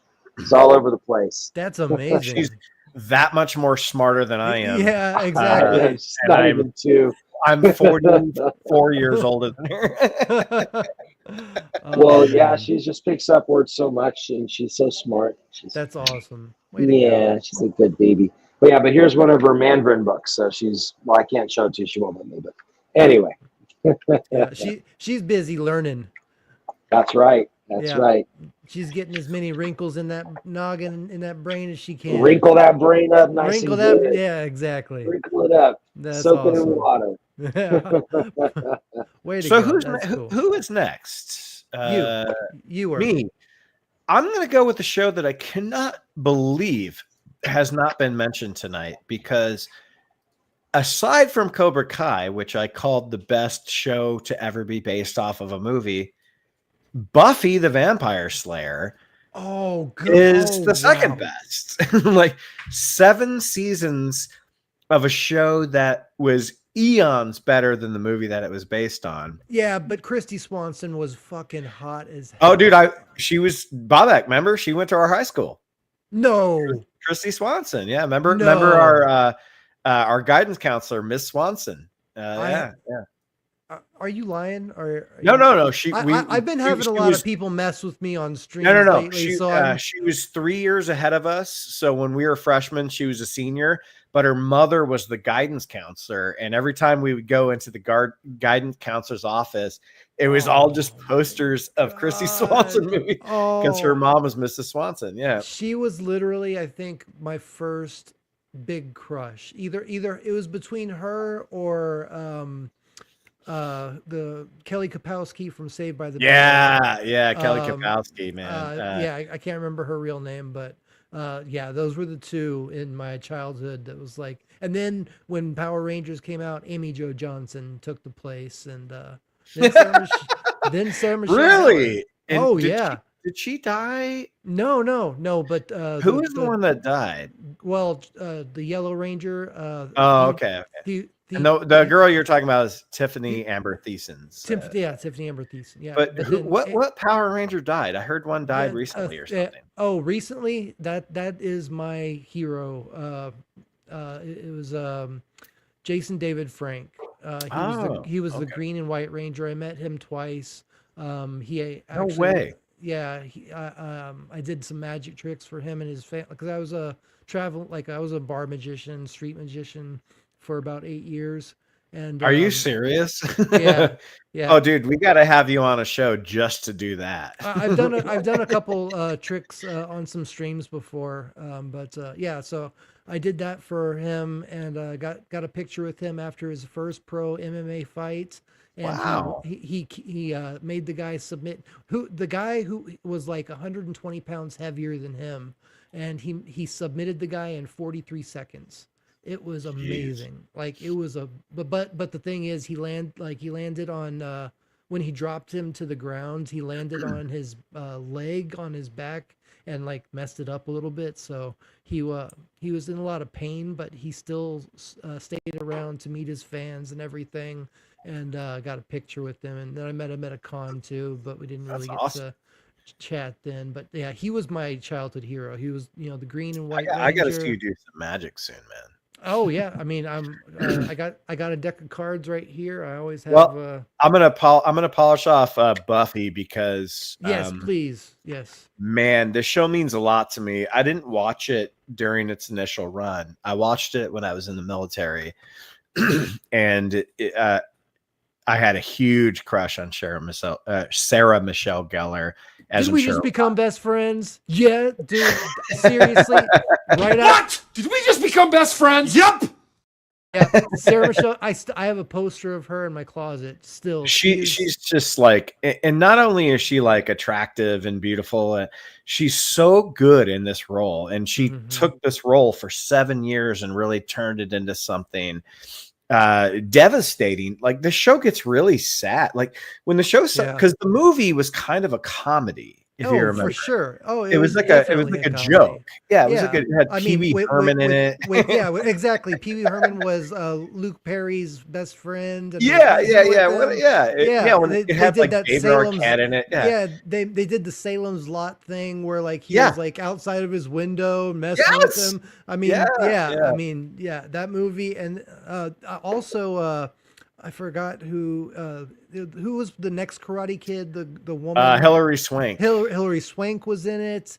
So many people were in it. So many people were in that movie, and the guy who played the Dracula character. That was shit, because you had Donald Sutherland. Donald Sutherland too. Donald Sutherland was the Giles. He was the guy that was training. Yeah, he was Giles. But the show just took it to this whole, and I love it that it was say what you want about Joss Whedon. I don't know about his personal life. I don't care. Yeah. He's so intelligent and so creative. Yeah. And to me, he always seemed like it was women first. So when people say things about him as being some kind of misogynist, it doesn't really make sense to me, but who knows? Maybe that was a facade. I don't know. Yeah. But well, people also say that before Jennifer Lawrence, there wasn't any female superheroes and stuff like that. When, no, there was no female action heroes. Well, even better. I mean, I think that Hollywood is just, they're so up their own ass right now that they don't even remember the history. If you go way back to one of the Cinema Gulp shorts, I have Ripley machine gunning Jennifer Lawrence. That's pretty funny. That's awesome. Anyway, but no, I sent Tony a picture of the Sigourney Weaver with the alien. That's like, that movie poster where Sigourney Weaver's face is like right up here, and like she's looking away, and then there's the alien that's like right next to her, drooling. Yeah, from Alien 3. Yeah. But instead of the alien, it's Alf. Because Tony does Alf, and so like Alf sitting there drooling next to Sigourney Weaver. It's so funny. Oh yeah. Anyway, I think I've seen that one. I love that. Yeah, Tony does a great Alf. He does a lot of great characters. He's awesome. Yeah, he does. But I'll finish up real quickly. I'm sorry, I've been lagging on the Buffy. The characters in that show are amazing. I love that it produced Angel, which is another fantastic show that went for 5 years.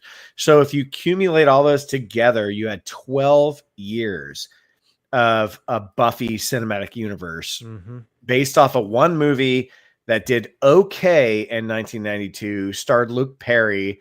He was on all the posters, but he was barely in the movie. Yeah. I mean, he was in enough of Pike. it. But his name was Pike. And the movie was fine. Everybody always remembers the movie from the Pee Wee Herman death, where he's like, yeah. Oh yeah. Yeah. So the fact that they turned a show into something like that is iconic. And if you go back and watch a show, like, season one, maybe a little bit jokey, but it gets really in depth and it gets really serious. And God, by season 5, like there's like sex scenes in that show. I don't know if you guys have seen them all, but like Spike and Buffy's sex scene is gnarly. Yeah. Sorry, Lily, earmuffs.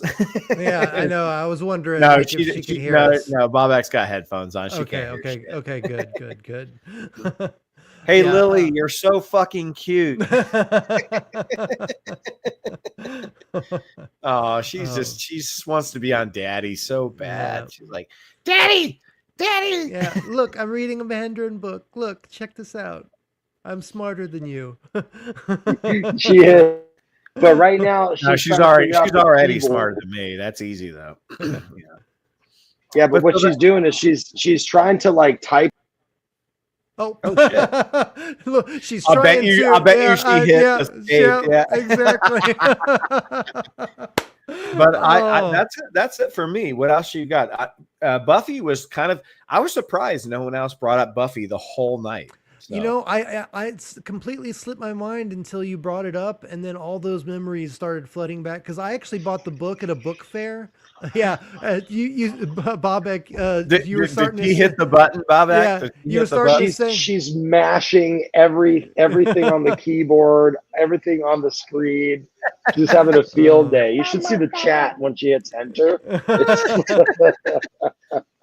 But with Yeah. Buffy, as soon as you said that, all those memories of buying that book at the book fair, reading the novelization of the movie, and because I had already seen the movie at that time, and I was so in love with Christy Swan. She was actually. Did I mention I went to high school with her? Yes, you did. Yeah, sorry. Lucky bastard. But anyway, she was actually the actor or the famous person that I wrote a letter to from, you know how in school, like they would write, they would let you write a letter and they'd mail it out to like their publisher, whatever. Like to Santa Claus. And, yeah. Well, yeah. Or like whoever your, actor that you liked was or whatever. And I chose her obviously because I was in love with her. And no way. Yeah, that's crazy. I got a picture of her and a signature and stuff back, but yeah, she still looks good. I mean, obviously she's like my age or maybe a year or two older, but like I still have, dude, I should send this to you because you sound like you'd enjoy it. But I have her Playboy edition. Like in perfect condition. Oh, I've seen it. Have you seen it? Oh my God. It's legend. It's legend. I had to back in the day. I was just. Well, dude, I mean, we were all in our early 20s or late teens. Yeah. When that came out, it was just like, oh yeah, I'll stop there. No. Yeah, no, I was just basically. If I knew where it was right now, I'd bring it out. She was, and like you said, she's still pretty to this day. Another one that's really beautiful to this day is Amy Jo Johnson, the Pink Ranger. She's a I always liked her.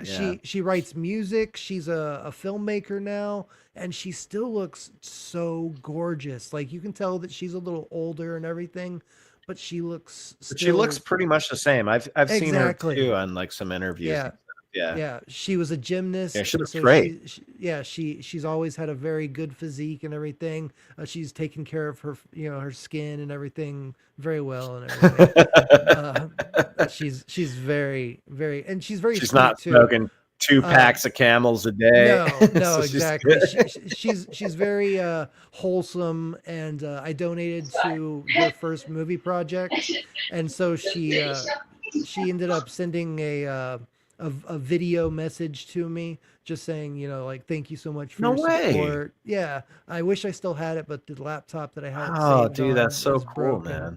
Yeah, but I have the memory at least. But you know what? And honestly, that's really all that matters. Like, what are you gonna do with like a photo or like, hey, I got this recording? It's like, who cares? Like, it was for you anyway, So so that was special. Getting my the Pink Ranger to. So you love your Power Rangers. What do you?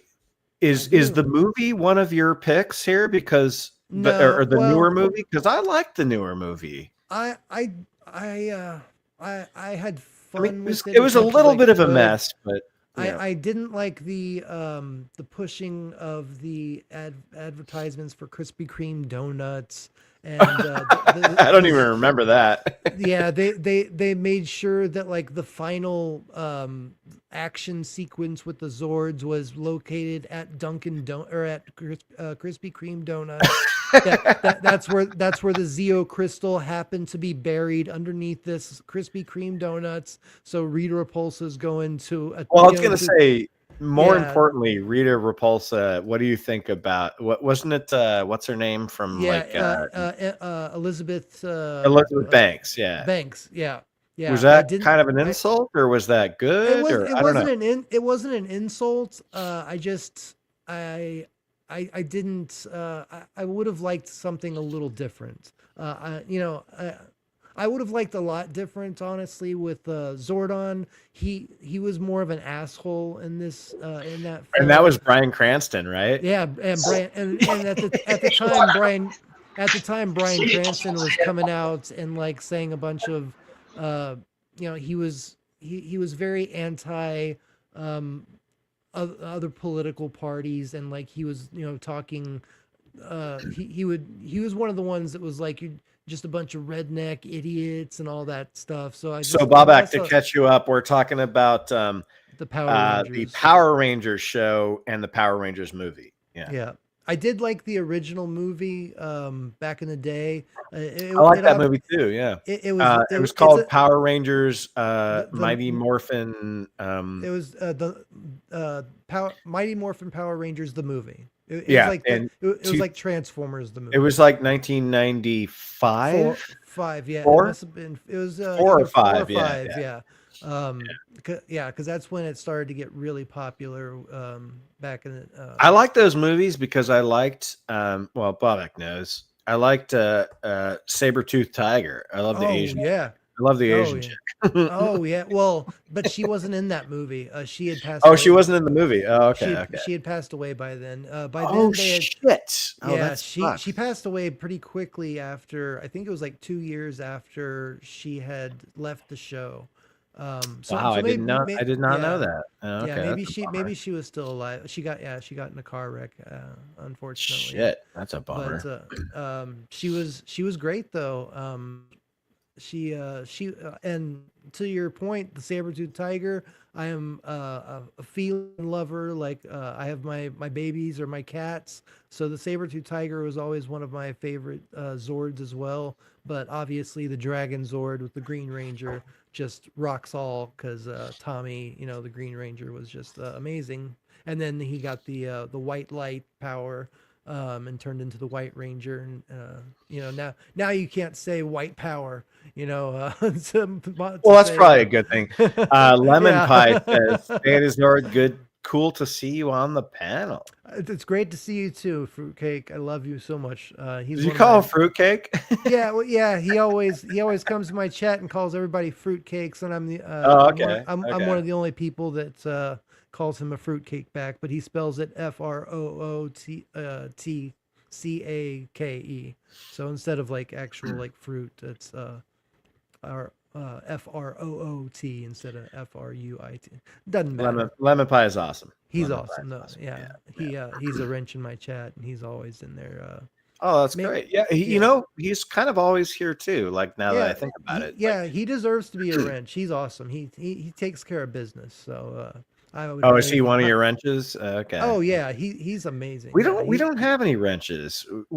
Can you explain to me what a wrench is? Yeah, basically, they'll help you out. Like if you have like a big panel or something like that, and don't have time to check the chat or something. To promote, like your wrenches will usually like send like a link to everybody. Like if you have multiple people on the panel, they'll send a link to the other people on your panel's stream or YouTube channels. Like so if I'm on your stream, they would be like go check out Thetazord's channel as well, and then they'll send the link and stuff like that. They'll also make sure that if anybody starts saying anything that could get in trouble or bad messages, they'll delete them. Starting shit and stuff like that with other people in the chat. We're just happy to have anybody in the chat on this show. That's where I am too. I've never had anybody. Hey, that's you know that's what, been DJ in Play the Nice, show. if you showing that wrench is saying, "Hey, I will be one of your wrench he's- people," yeah, I will D- definitely take you up on it. But I don't. DJ Play Nice is definitely one that I'd recommend as well. No, and DJ he seems to come on this show when we do it on Yeah. Wednesdays. So if he wants to do it, I mean, I don't know well, what. do you know how to do it? I don't, but Okay, I'm sure it's not that hard. Go if you go to the I assume you're looking at through StreamYard. Yes. Okay, yes. open up. Go to the YouTube chat. Like go to the YouTube version of this stream. Watch that, and then if you click on the three dots, if you click on the three dots that are above the person that you want to make a wrench. Oh, it'll look say- at that! It'll Yeah, say add as moderator. there and it then, is. And then you can add them as a moderator, either a standard or like a super moderator or whatever it is. Well, I will definitely ask him if he wants to be one, and if he does, I mean, you basically just make them. I mean, they don't have to, they don't have to do anything. Yeah, they don't have like you basically make them one. Like it's not like they like. Lemon Pie says, I- "Once you wrench someone forever, Yeah, will the dark side dominate your destiny?" yeah. No, but they're great. They're great making fun guys. of me now. They're making fun of me now. No. Yeah, so I highly recommend them. They're definitely ones that you can count on, and will always be there if you need some people to back you up or anything. Well, like that. if we grow a little bit more, I probably will. It's like just depends. But Yeah. do you have any shows left? Because we're gonna end this stream in about no. 5. No, I'm out of them, man. Like the one that just came to mind is Twin Peaks and the Sarah Connor Chronicles. I think they got a lot of.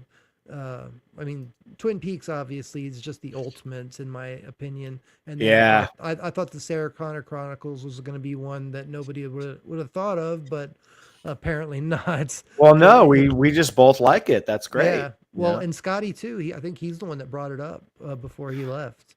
Yeah, he did. Yeah, that's right. Yeah, he did. Yeah. So other than that, I mean, I'm sure that there are some that I'm just forgetting, but I mean, we can talk Star Trek.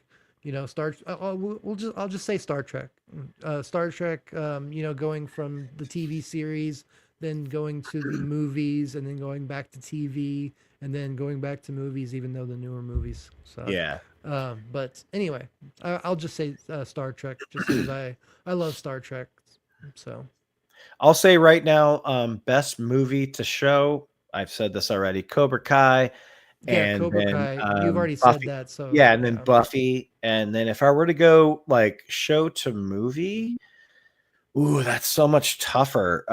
I really liked the Fall Guy movie that came out last summer. That's probably not my number one pick, but that's a good one that comes to mind. I haven't seen it, but it actually, I mean, I've been wanting to see it. I just haven't. It's really fun. I Yeah, bet. really Yeah, it looks like it. Bobak, we're wrapping up. Do you have any last ones you want to bring up? Tintin. Tintin. Oh I yeah, see it. Tintin. Yeah, Absolutely. Tintin. Yeah, You left for buddy. a while, so we forgot about Tintin. Yeah, sorry. Lily was just like mashing all the stuff on the keyboard and like That's slamming. no shut the excuse. That's no, laptop. your daughter is no excuse. She is no. I love her. She's amazing. Yes, But so my very first fictional character that I ever knew about is like a little kid, Tintin, because this guy's been translated into like every language, published all over the world for like the last 90 years or whatever.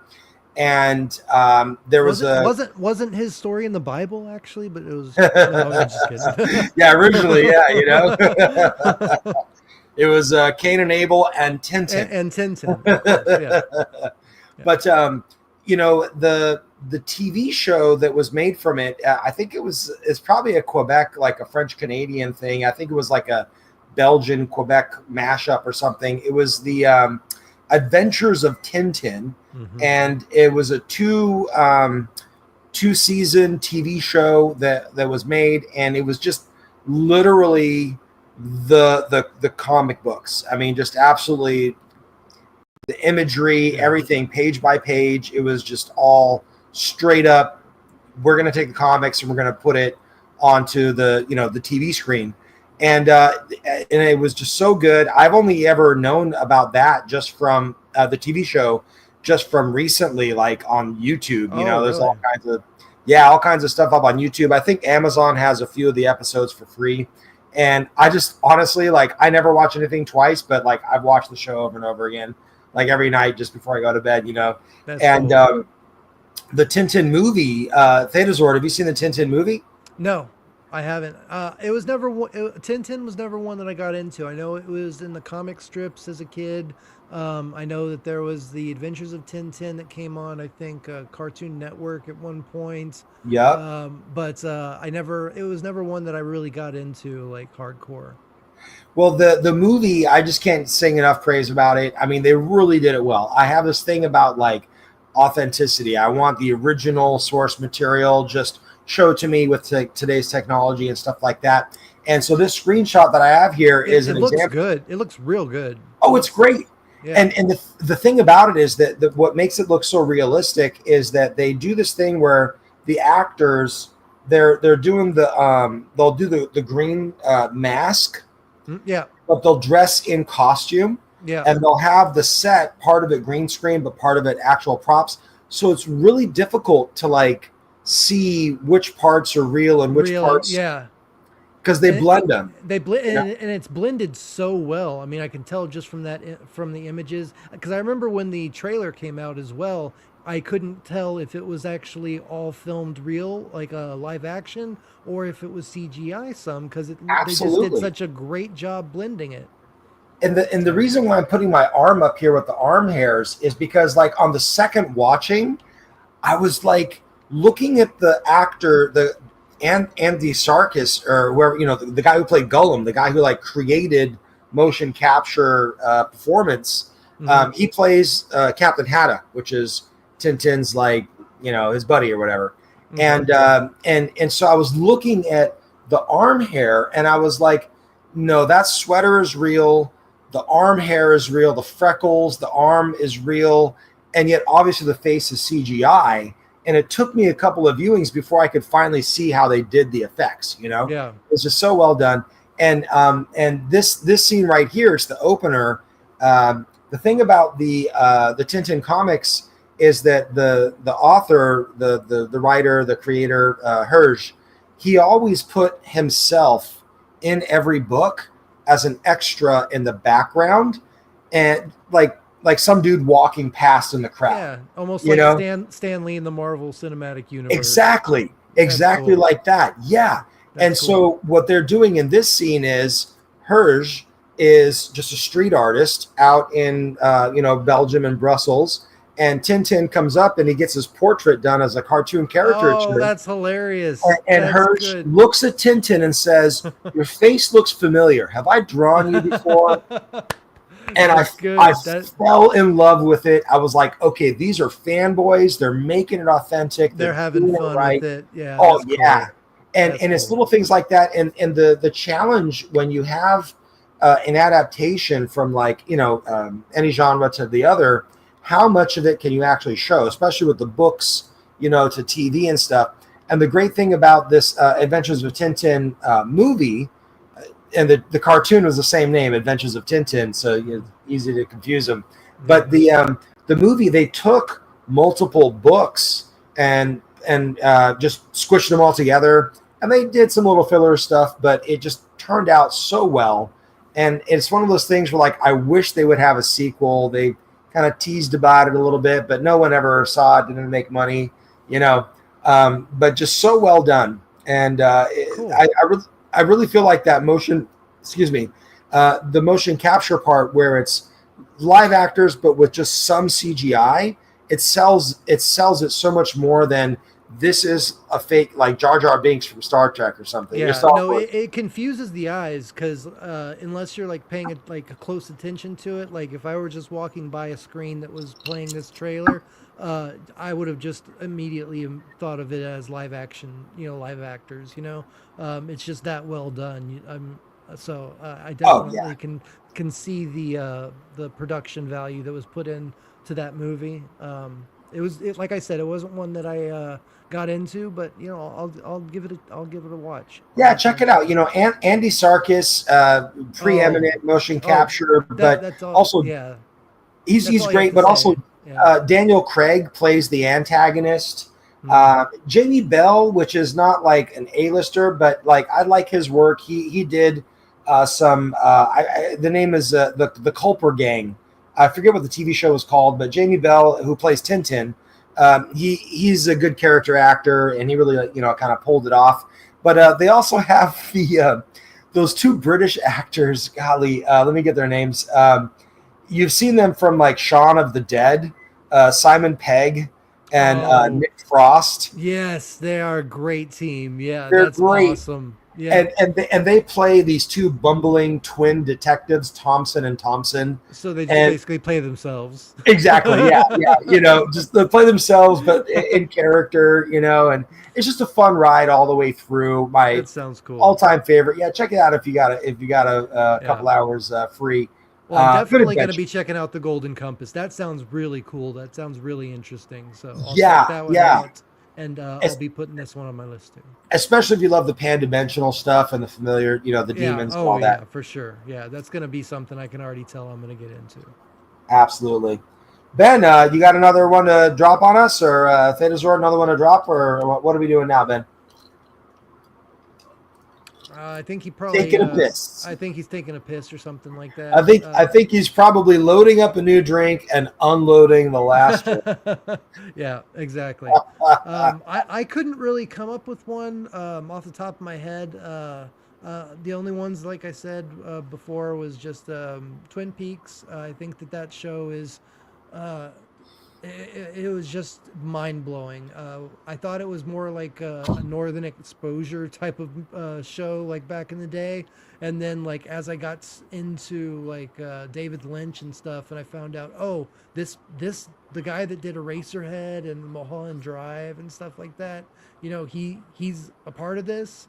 I got to check it out and see what it's about, and seeing the actors and seeing.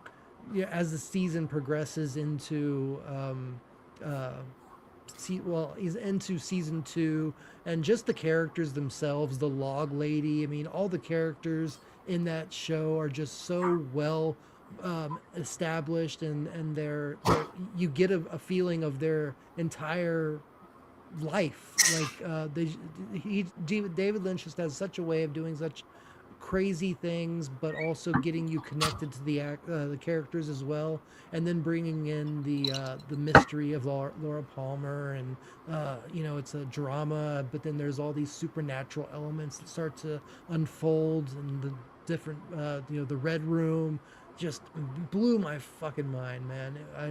It was one of those. And then Fire Walk with Me obviously was the TV movie that that they had, that he didn't want to make, but everybody wanted to know the mystery of Laura Palmer, so he came out and he had to make that so that people would shut up, basically. And they got him to come back for a season 3, and that the way that they ended that, I don't think that, I mean, obviously now that he's rest in peace, he's not around anymore. There's no way to continue that, but I think that the way that it ended was perfect. I don't know if you've seen the very last scene if you haven't seen it, you have to watch season. If you haven't seen any of it, check it out.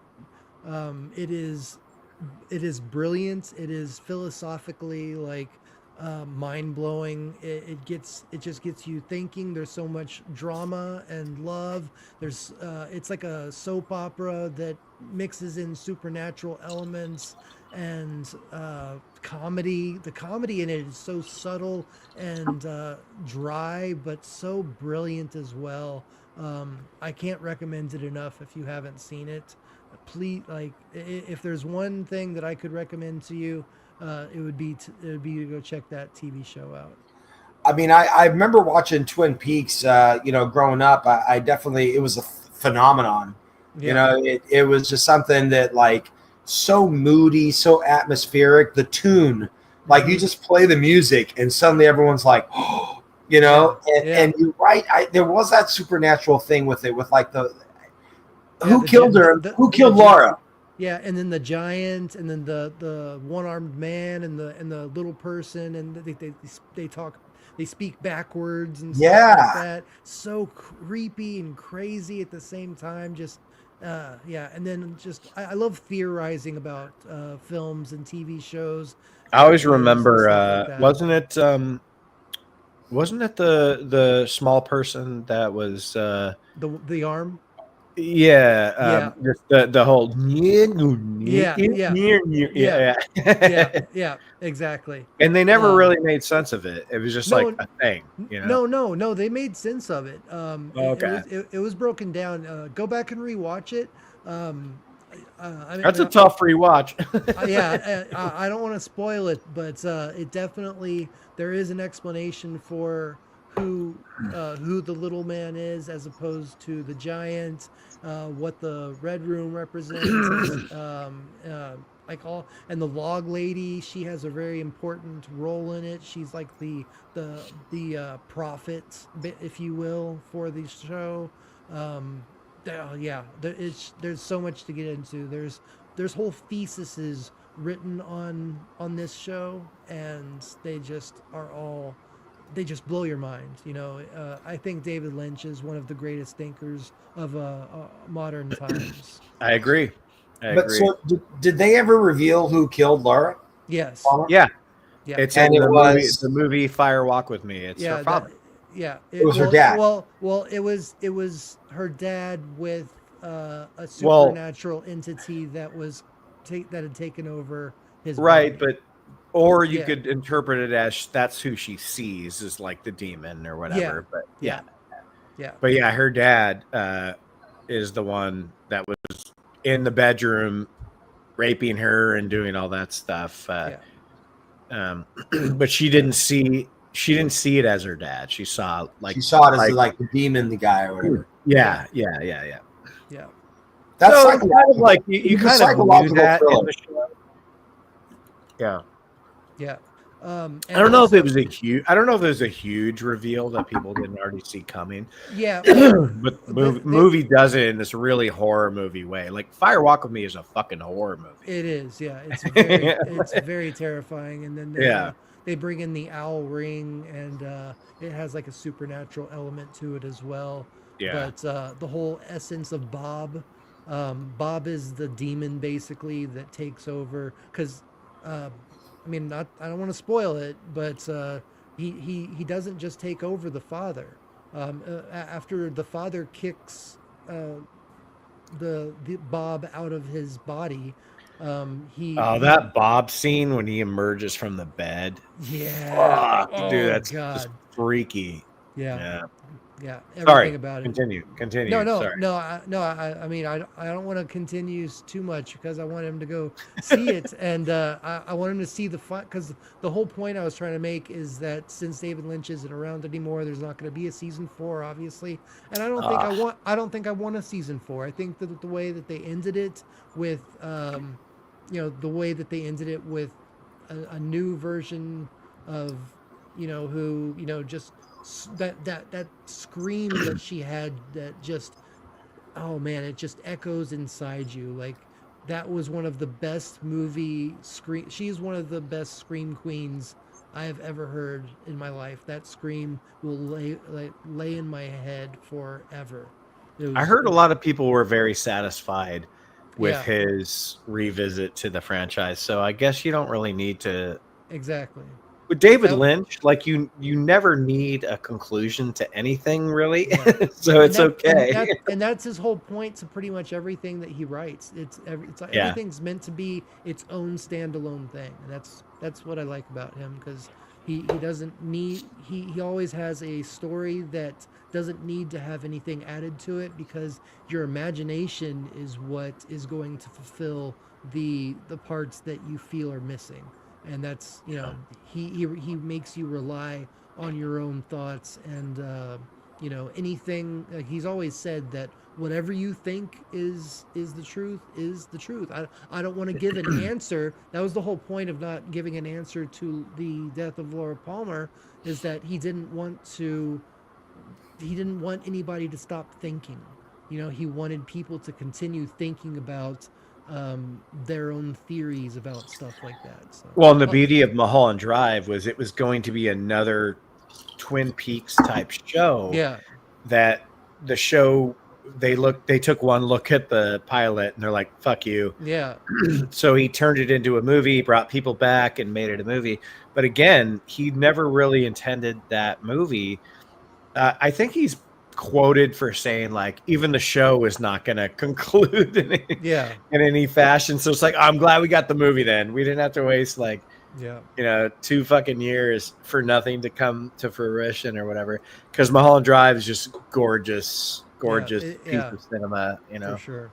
And I'll also just say this as a last a little icing on the cake. Go and watch some of his talks, not on his movies or anything. Well, I love his weather reports. I haven't seen those, but like oh my god, during On the COVID radio. Yeah, you do the he weather was report doing on the weather radio. reports during COVID. I'll have to It's check fucking that out. It's fucking awesome. I'll have to check that out. But he does these like TED Talks kind of things on just philosophy in general, filmmaking and stuff like that. Not specifically on his films, but just on how he thinks about the process of life and spirituality and well, he's a big transcendental meditation yes, guy. exactly. He actually teaches that. Yeah. Yeah. Or he did. Yeah. Can't believe he's dead. I still can't believe know. he's dead.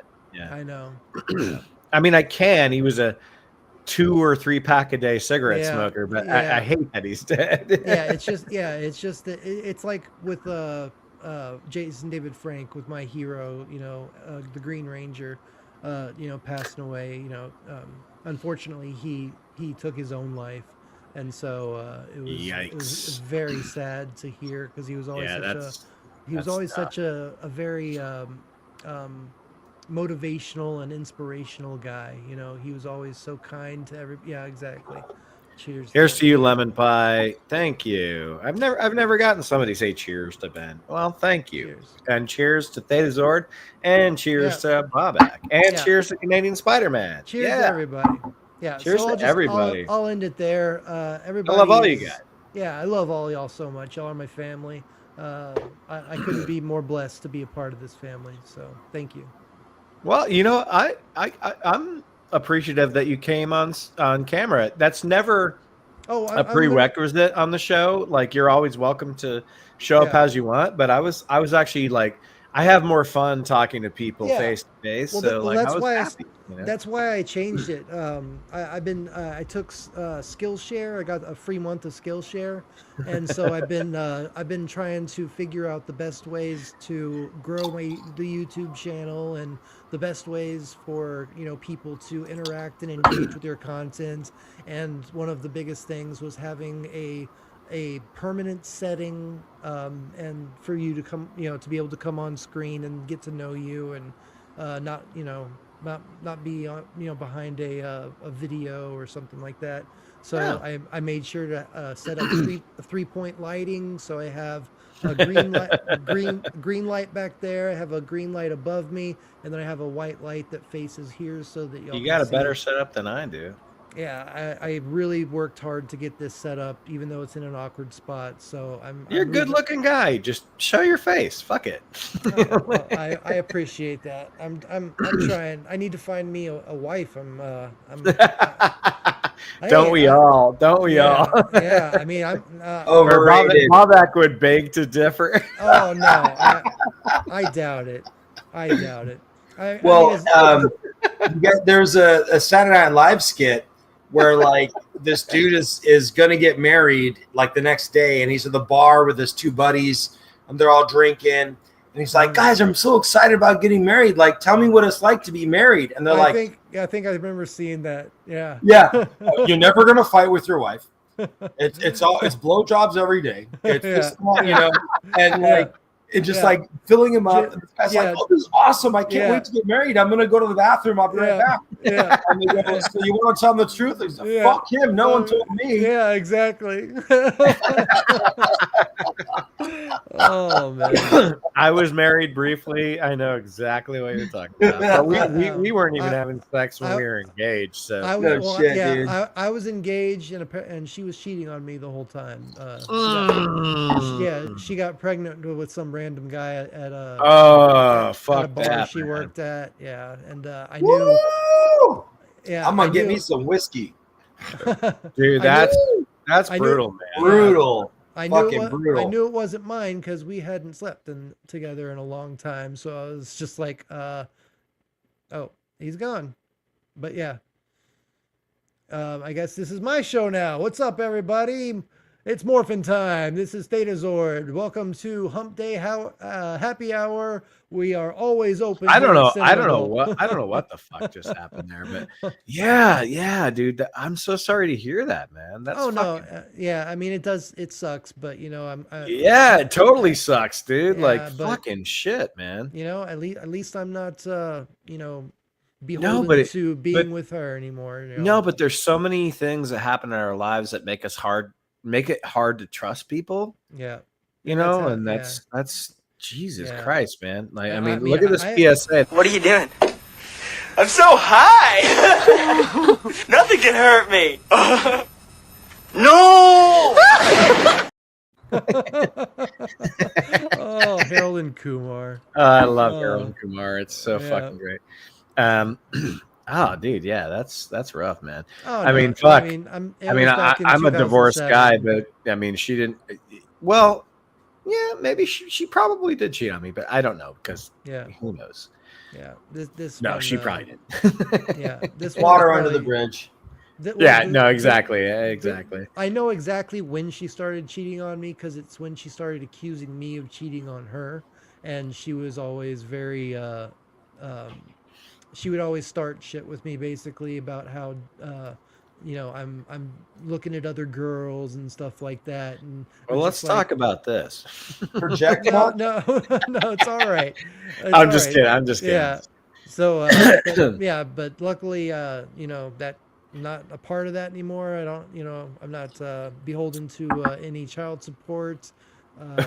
You know, good for you, brother. Yeah, so Bob, I'm good. I just need to find me a good lady now to you know, to spend my life with. So, but you know, anytime a chick gives you a hard time, just say, "Get off my case, motherfucker!" Yeah, damn straight. Whatever happened. All right, guys, I think we're going to call it a night.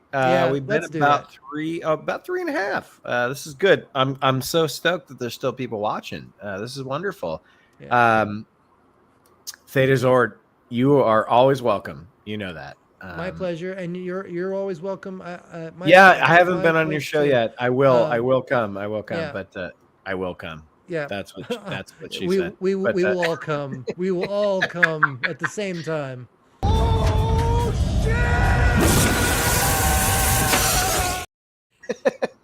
That had to be done. To be done.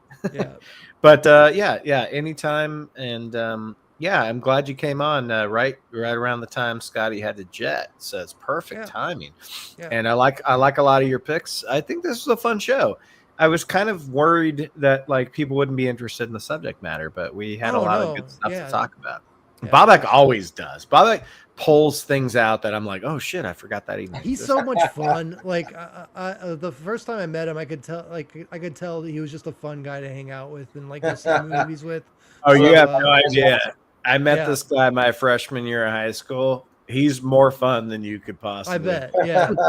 Yeah. We had some good times. I forgot what movie y'all were talking about, but y'all were talking about some movie that y'all went and watched, and he was just cracking up the whole time, and everybody else was just kind of like looking at him like, I don't remember what movie it is, but I don't know. It just you sound like a fun guy to hang out with anyway. Oh well, the Likewise, bro. I fun thing appreciate about Bobak is that like if he thinks a movie sucks, he'll just be laughing. Okay, whole all time. right, yeah. That's when you know That's when you know that he's gonna be like making fun of this movie. Like, Oh, dude, yeah. I'll just start laughing at stuff. I'm just like, oh my god, wait, they're gonna do this next. Oh, they did it. Oh my Yeah. god. Oh, Yeah. oh, you know. that's why I put you front and center when we did The Predator, because you were laughing that entire movie on how terrible it was. Oh man. I mean, Predator, amazing, but you know. The Predator, I mean. Yeah, the Pre- Predator. Yeah, shitty- exactly. Yeah. yeah.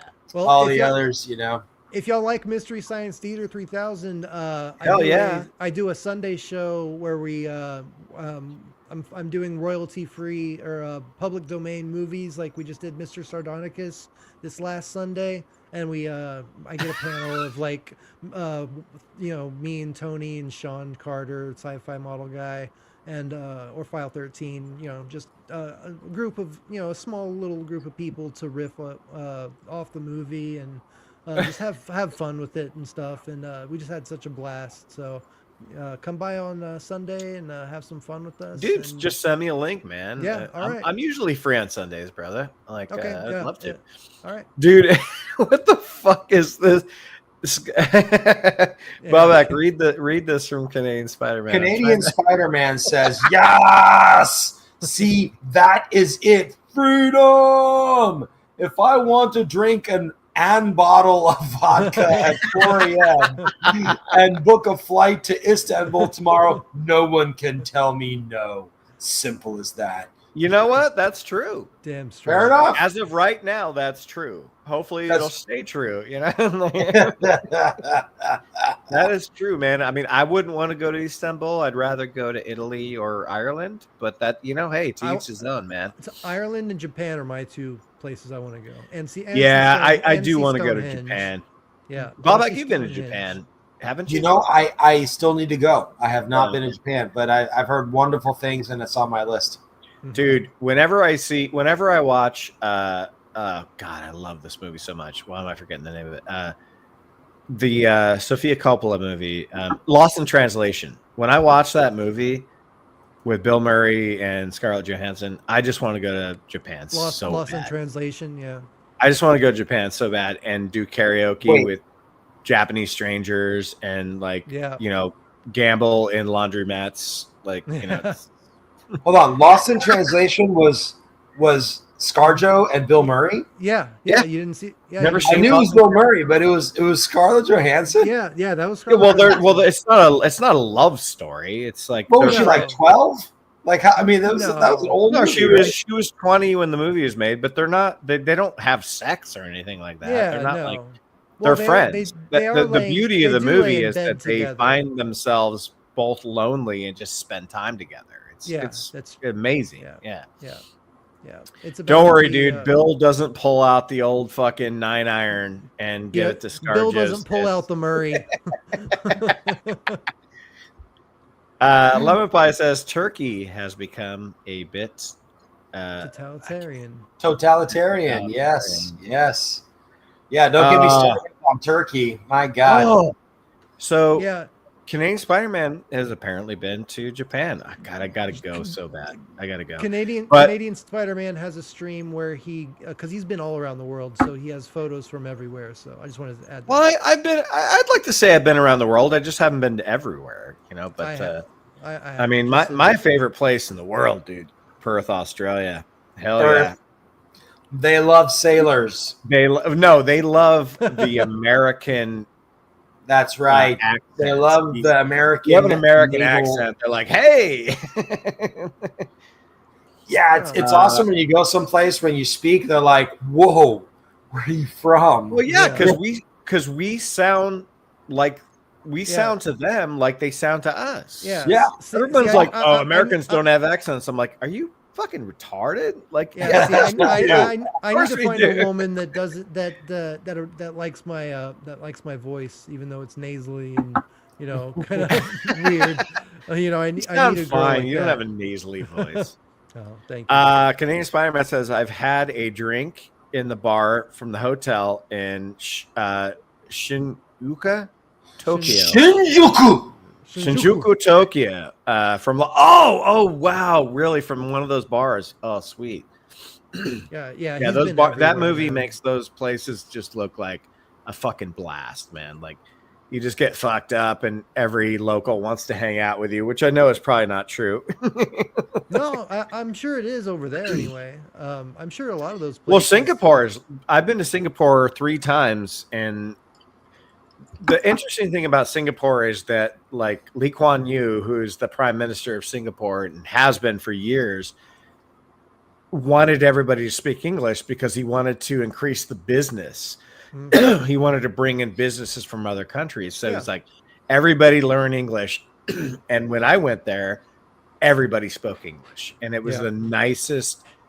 It was the nicest, like, Asian country I've ever been in my life. Like, everybody just is so sweet, and there's no language barrier at all. It was incredible. That sounds cool. And American English, right? Not British English. American English.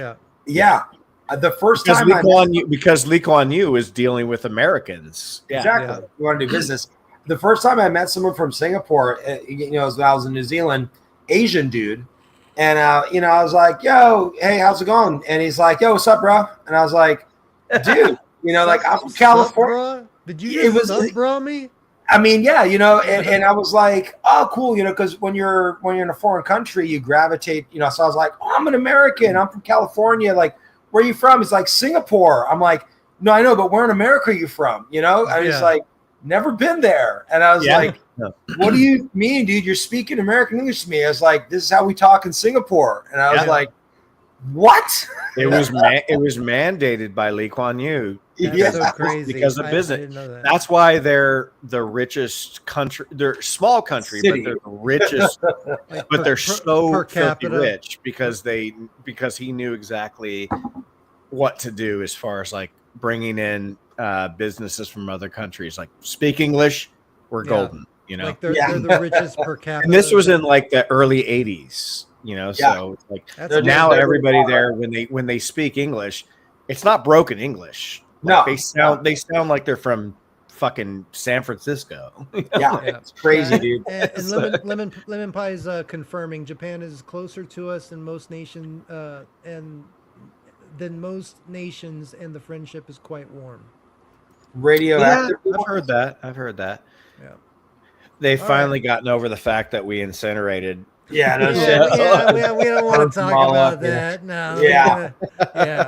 We don't bring that up anymore. No, water under the bridge. Let's do that. It's all good now. We never bring it up in movies anymore. No. Yeah, but we can just blame Hollywood for that. So. Yeah. That's not us. Then come on, bring the your people pics that- and stories, and let's talk travel. Any Thursday. Yeah, I totally will, dude. Yeah, I Ben's totally got will. some great photos. As a photographer who was like, a naval photographer deployed around the world, incredible pictures. Yeah. That's awesome. I look unrecognizable in them because I was, like, tiny, 12, young. I could show you some of mine too. I look a lot different. But, I mean, it's fine. Same but different. I'm wider. Thanazord, were you in the Navy as well?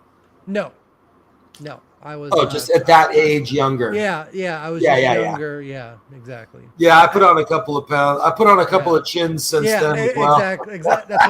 That's why I have a beard, just to cover the. That's a second good chin call, up. dude.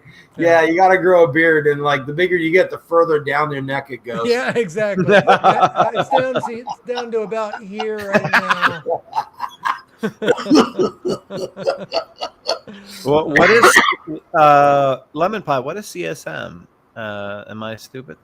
What is that? travel shows. Go on CSM travel show. I don't know what that is. Canadian Spider-Man's travel shows. Oh, I didn't know he had it. There we go. Yeah, that's Okay. what I was telling you about. He does streams where he shows everybody. Oh, that's the one you were. I the didn't make the places that he's connection been. there. Yeah. Sorry. Yeah. No, it's all right. Yeah, he. I think he has- mentioned it like last week or the week before or something when he was on or something. He has some Probably. amazing Kinda pictures familiar. of like, because I think if I remember correctly, he's done like, what is it, spelunking, cave diving. Oh, I've done that. I've done that. stuff like Cave that. repelling. Cave So- repelling. Yeah, so he has like photos of doing that. Like he's done all sorts of shit. Like he's, Oh, dude, I got some great cave repelling photos, man. yeah. We did it in the Jenolan Mountains, about 40 miles outside of Sydney, Australia. Man, Oh, I thought you were gonna say like four clicks from Mordor. no, but it was so fun because like the tour guides, they're just like, yeah, you could drink if you want. We don't give a fuck. So we're just like drinking, and then we realized that was a bad idea. Yeah. Yeah. You want to make sure you got all your energy for that, not stumbling. Well, it wasn't the energy. It was more like, are you claustrophobic? Do you get- Oh boy. Yeah, that would really. Are you freak me okay out. with like a Yeah. tarantula crawling across your face while you're stuck in a cave and you have With the lights off? Yeah. only thing on your just the flashlight that's on your head helmet? All of a sudden, the flashlight just goes like dark, and Yeah, right. You just realize Yeah. that there's like a something huge covering it. You're like, am I in the fucking Descent? Yeah, exactly. All right, guys. Anything else? No, this was an amazing stream, and I will be more than happy to come back anytime. And, Dude, you're always welcome, man. Yeah, you're all right, always well, welcome. yeah, And send if me you a ever link. have any ideas for shows, Well, I do- We're always open for ideas because sometimes I like run out of ideas, you know. Well, So I still have that idea of doing the double feature of looking into The Cell and The Fall. oh, that was you. Yeah, Yeah, that was you. Yeah, yeah, I the really two wanna do Tarsem Sang movies. Yeah, Yeah, I know. really, I really think wanna do Bobak that. likes the Cell, right? Because you like those really visually interesting looking movies. Very I haven't even heard the name. I think you've seen it. You just don't remember it. With Jennifer Lopez and Vince and Vaughn. Vince Vaughn, yeah. What's his name? Vincent D'Onofrio. Yeah, he plays a Well, if you he haven't plays a- seen it, nah, Yeah. yeah. Go but see- go- that go movie and The watch that Fall are and The like kind of Fall. like companion pieces, sort of. Yeah. Go watch that, and I want to do a stream on that because that's Okay. that's one of Well, the, if it's on your channel, I'll be there. You know. all right. And if Yeah, not, 'cause I that's one that I really want to talk about, The Fall and specifically because that changed my life. The way that movie is put together and the just I don't know. It's like The Wizard of Oz meets The Never-Ending Story. Yeah. Meets I don't know, something else, but it's just awesome. well, I'm gonna give him his last name. Tarsem Sang is Yeah. his last. Sang is his last name, but he goes by Tarsem. Oh. Absolute visionary, amazing visionary director. Could use a little help on like, character development and stuff like that, but I could see him Especially in The Cell. In The Fall, I think the character development is a little really bit better. Yeah, The Cell, they're like you have Vince Vaughn in your movie, and you give him nothing to do aside from be there. But that's not what the movie is about. Movie's beautiful, but yeah, I agree. It's anyway, Bobak, any last words, sir? It's been a pleasure and an honor as always, and I appreciate being here at Theta Zord. It's great to see you in person, and I always have another little quip or joke, but sometimes a little tangential. So I love it. yeah, but Theta Zord. Every time you mention the Green Ranger, I'm always reminded of the Key and Peele sketch. You remember that? You see that, Key? No, I'll have to look it up. Check it out. Yeah, it's the Key and Peele. It's actually called the Power Falcons or Okay. whatever. But anyway, it's Okay, I'll Silly little thing, you know. Yeah, I can't believe that I don't remember it because I used to watch Key and Peele all the time. So. Oh, those guys are awesome. Yeah, the Aaron. Aaron. Malake. Malake. Yeah, they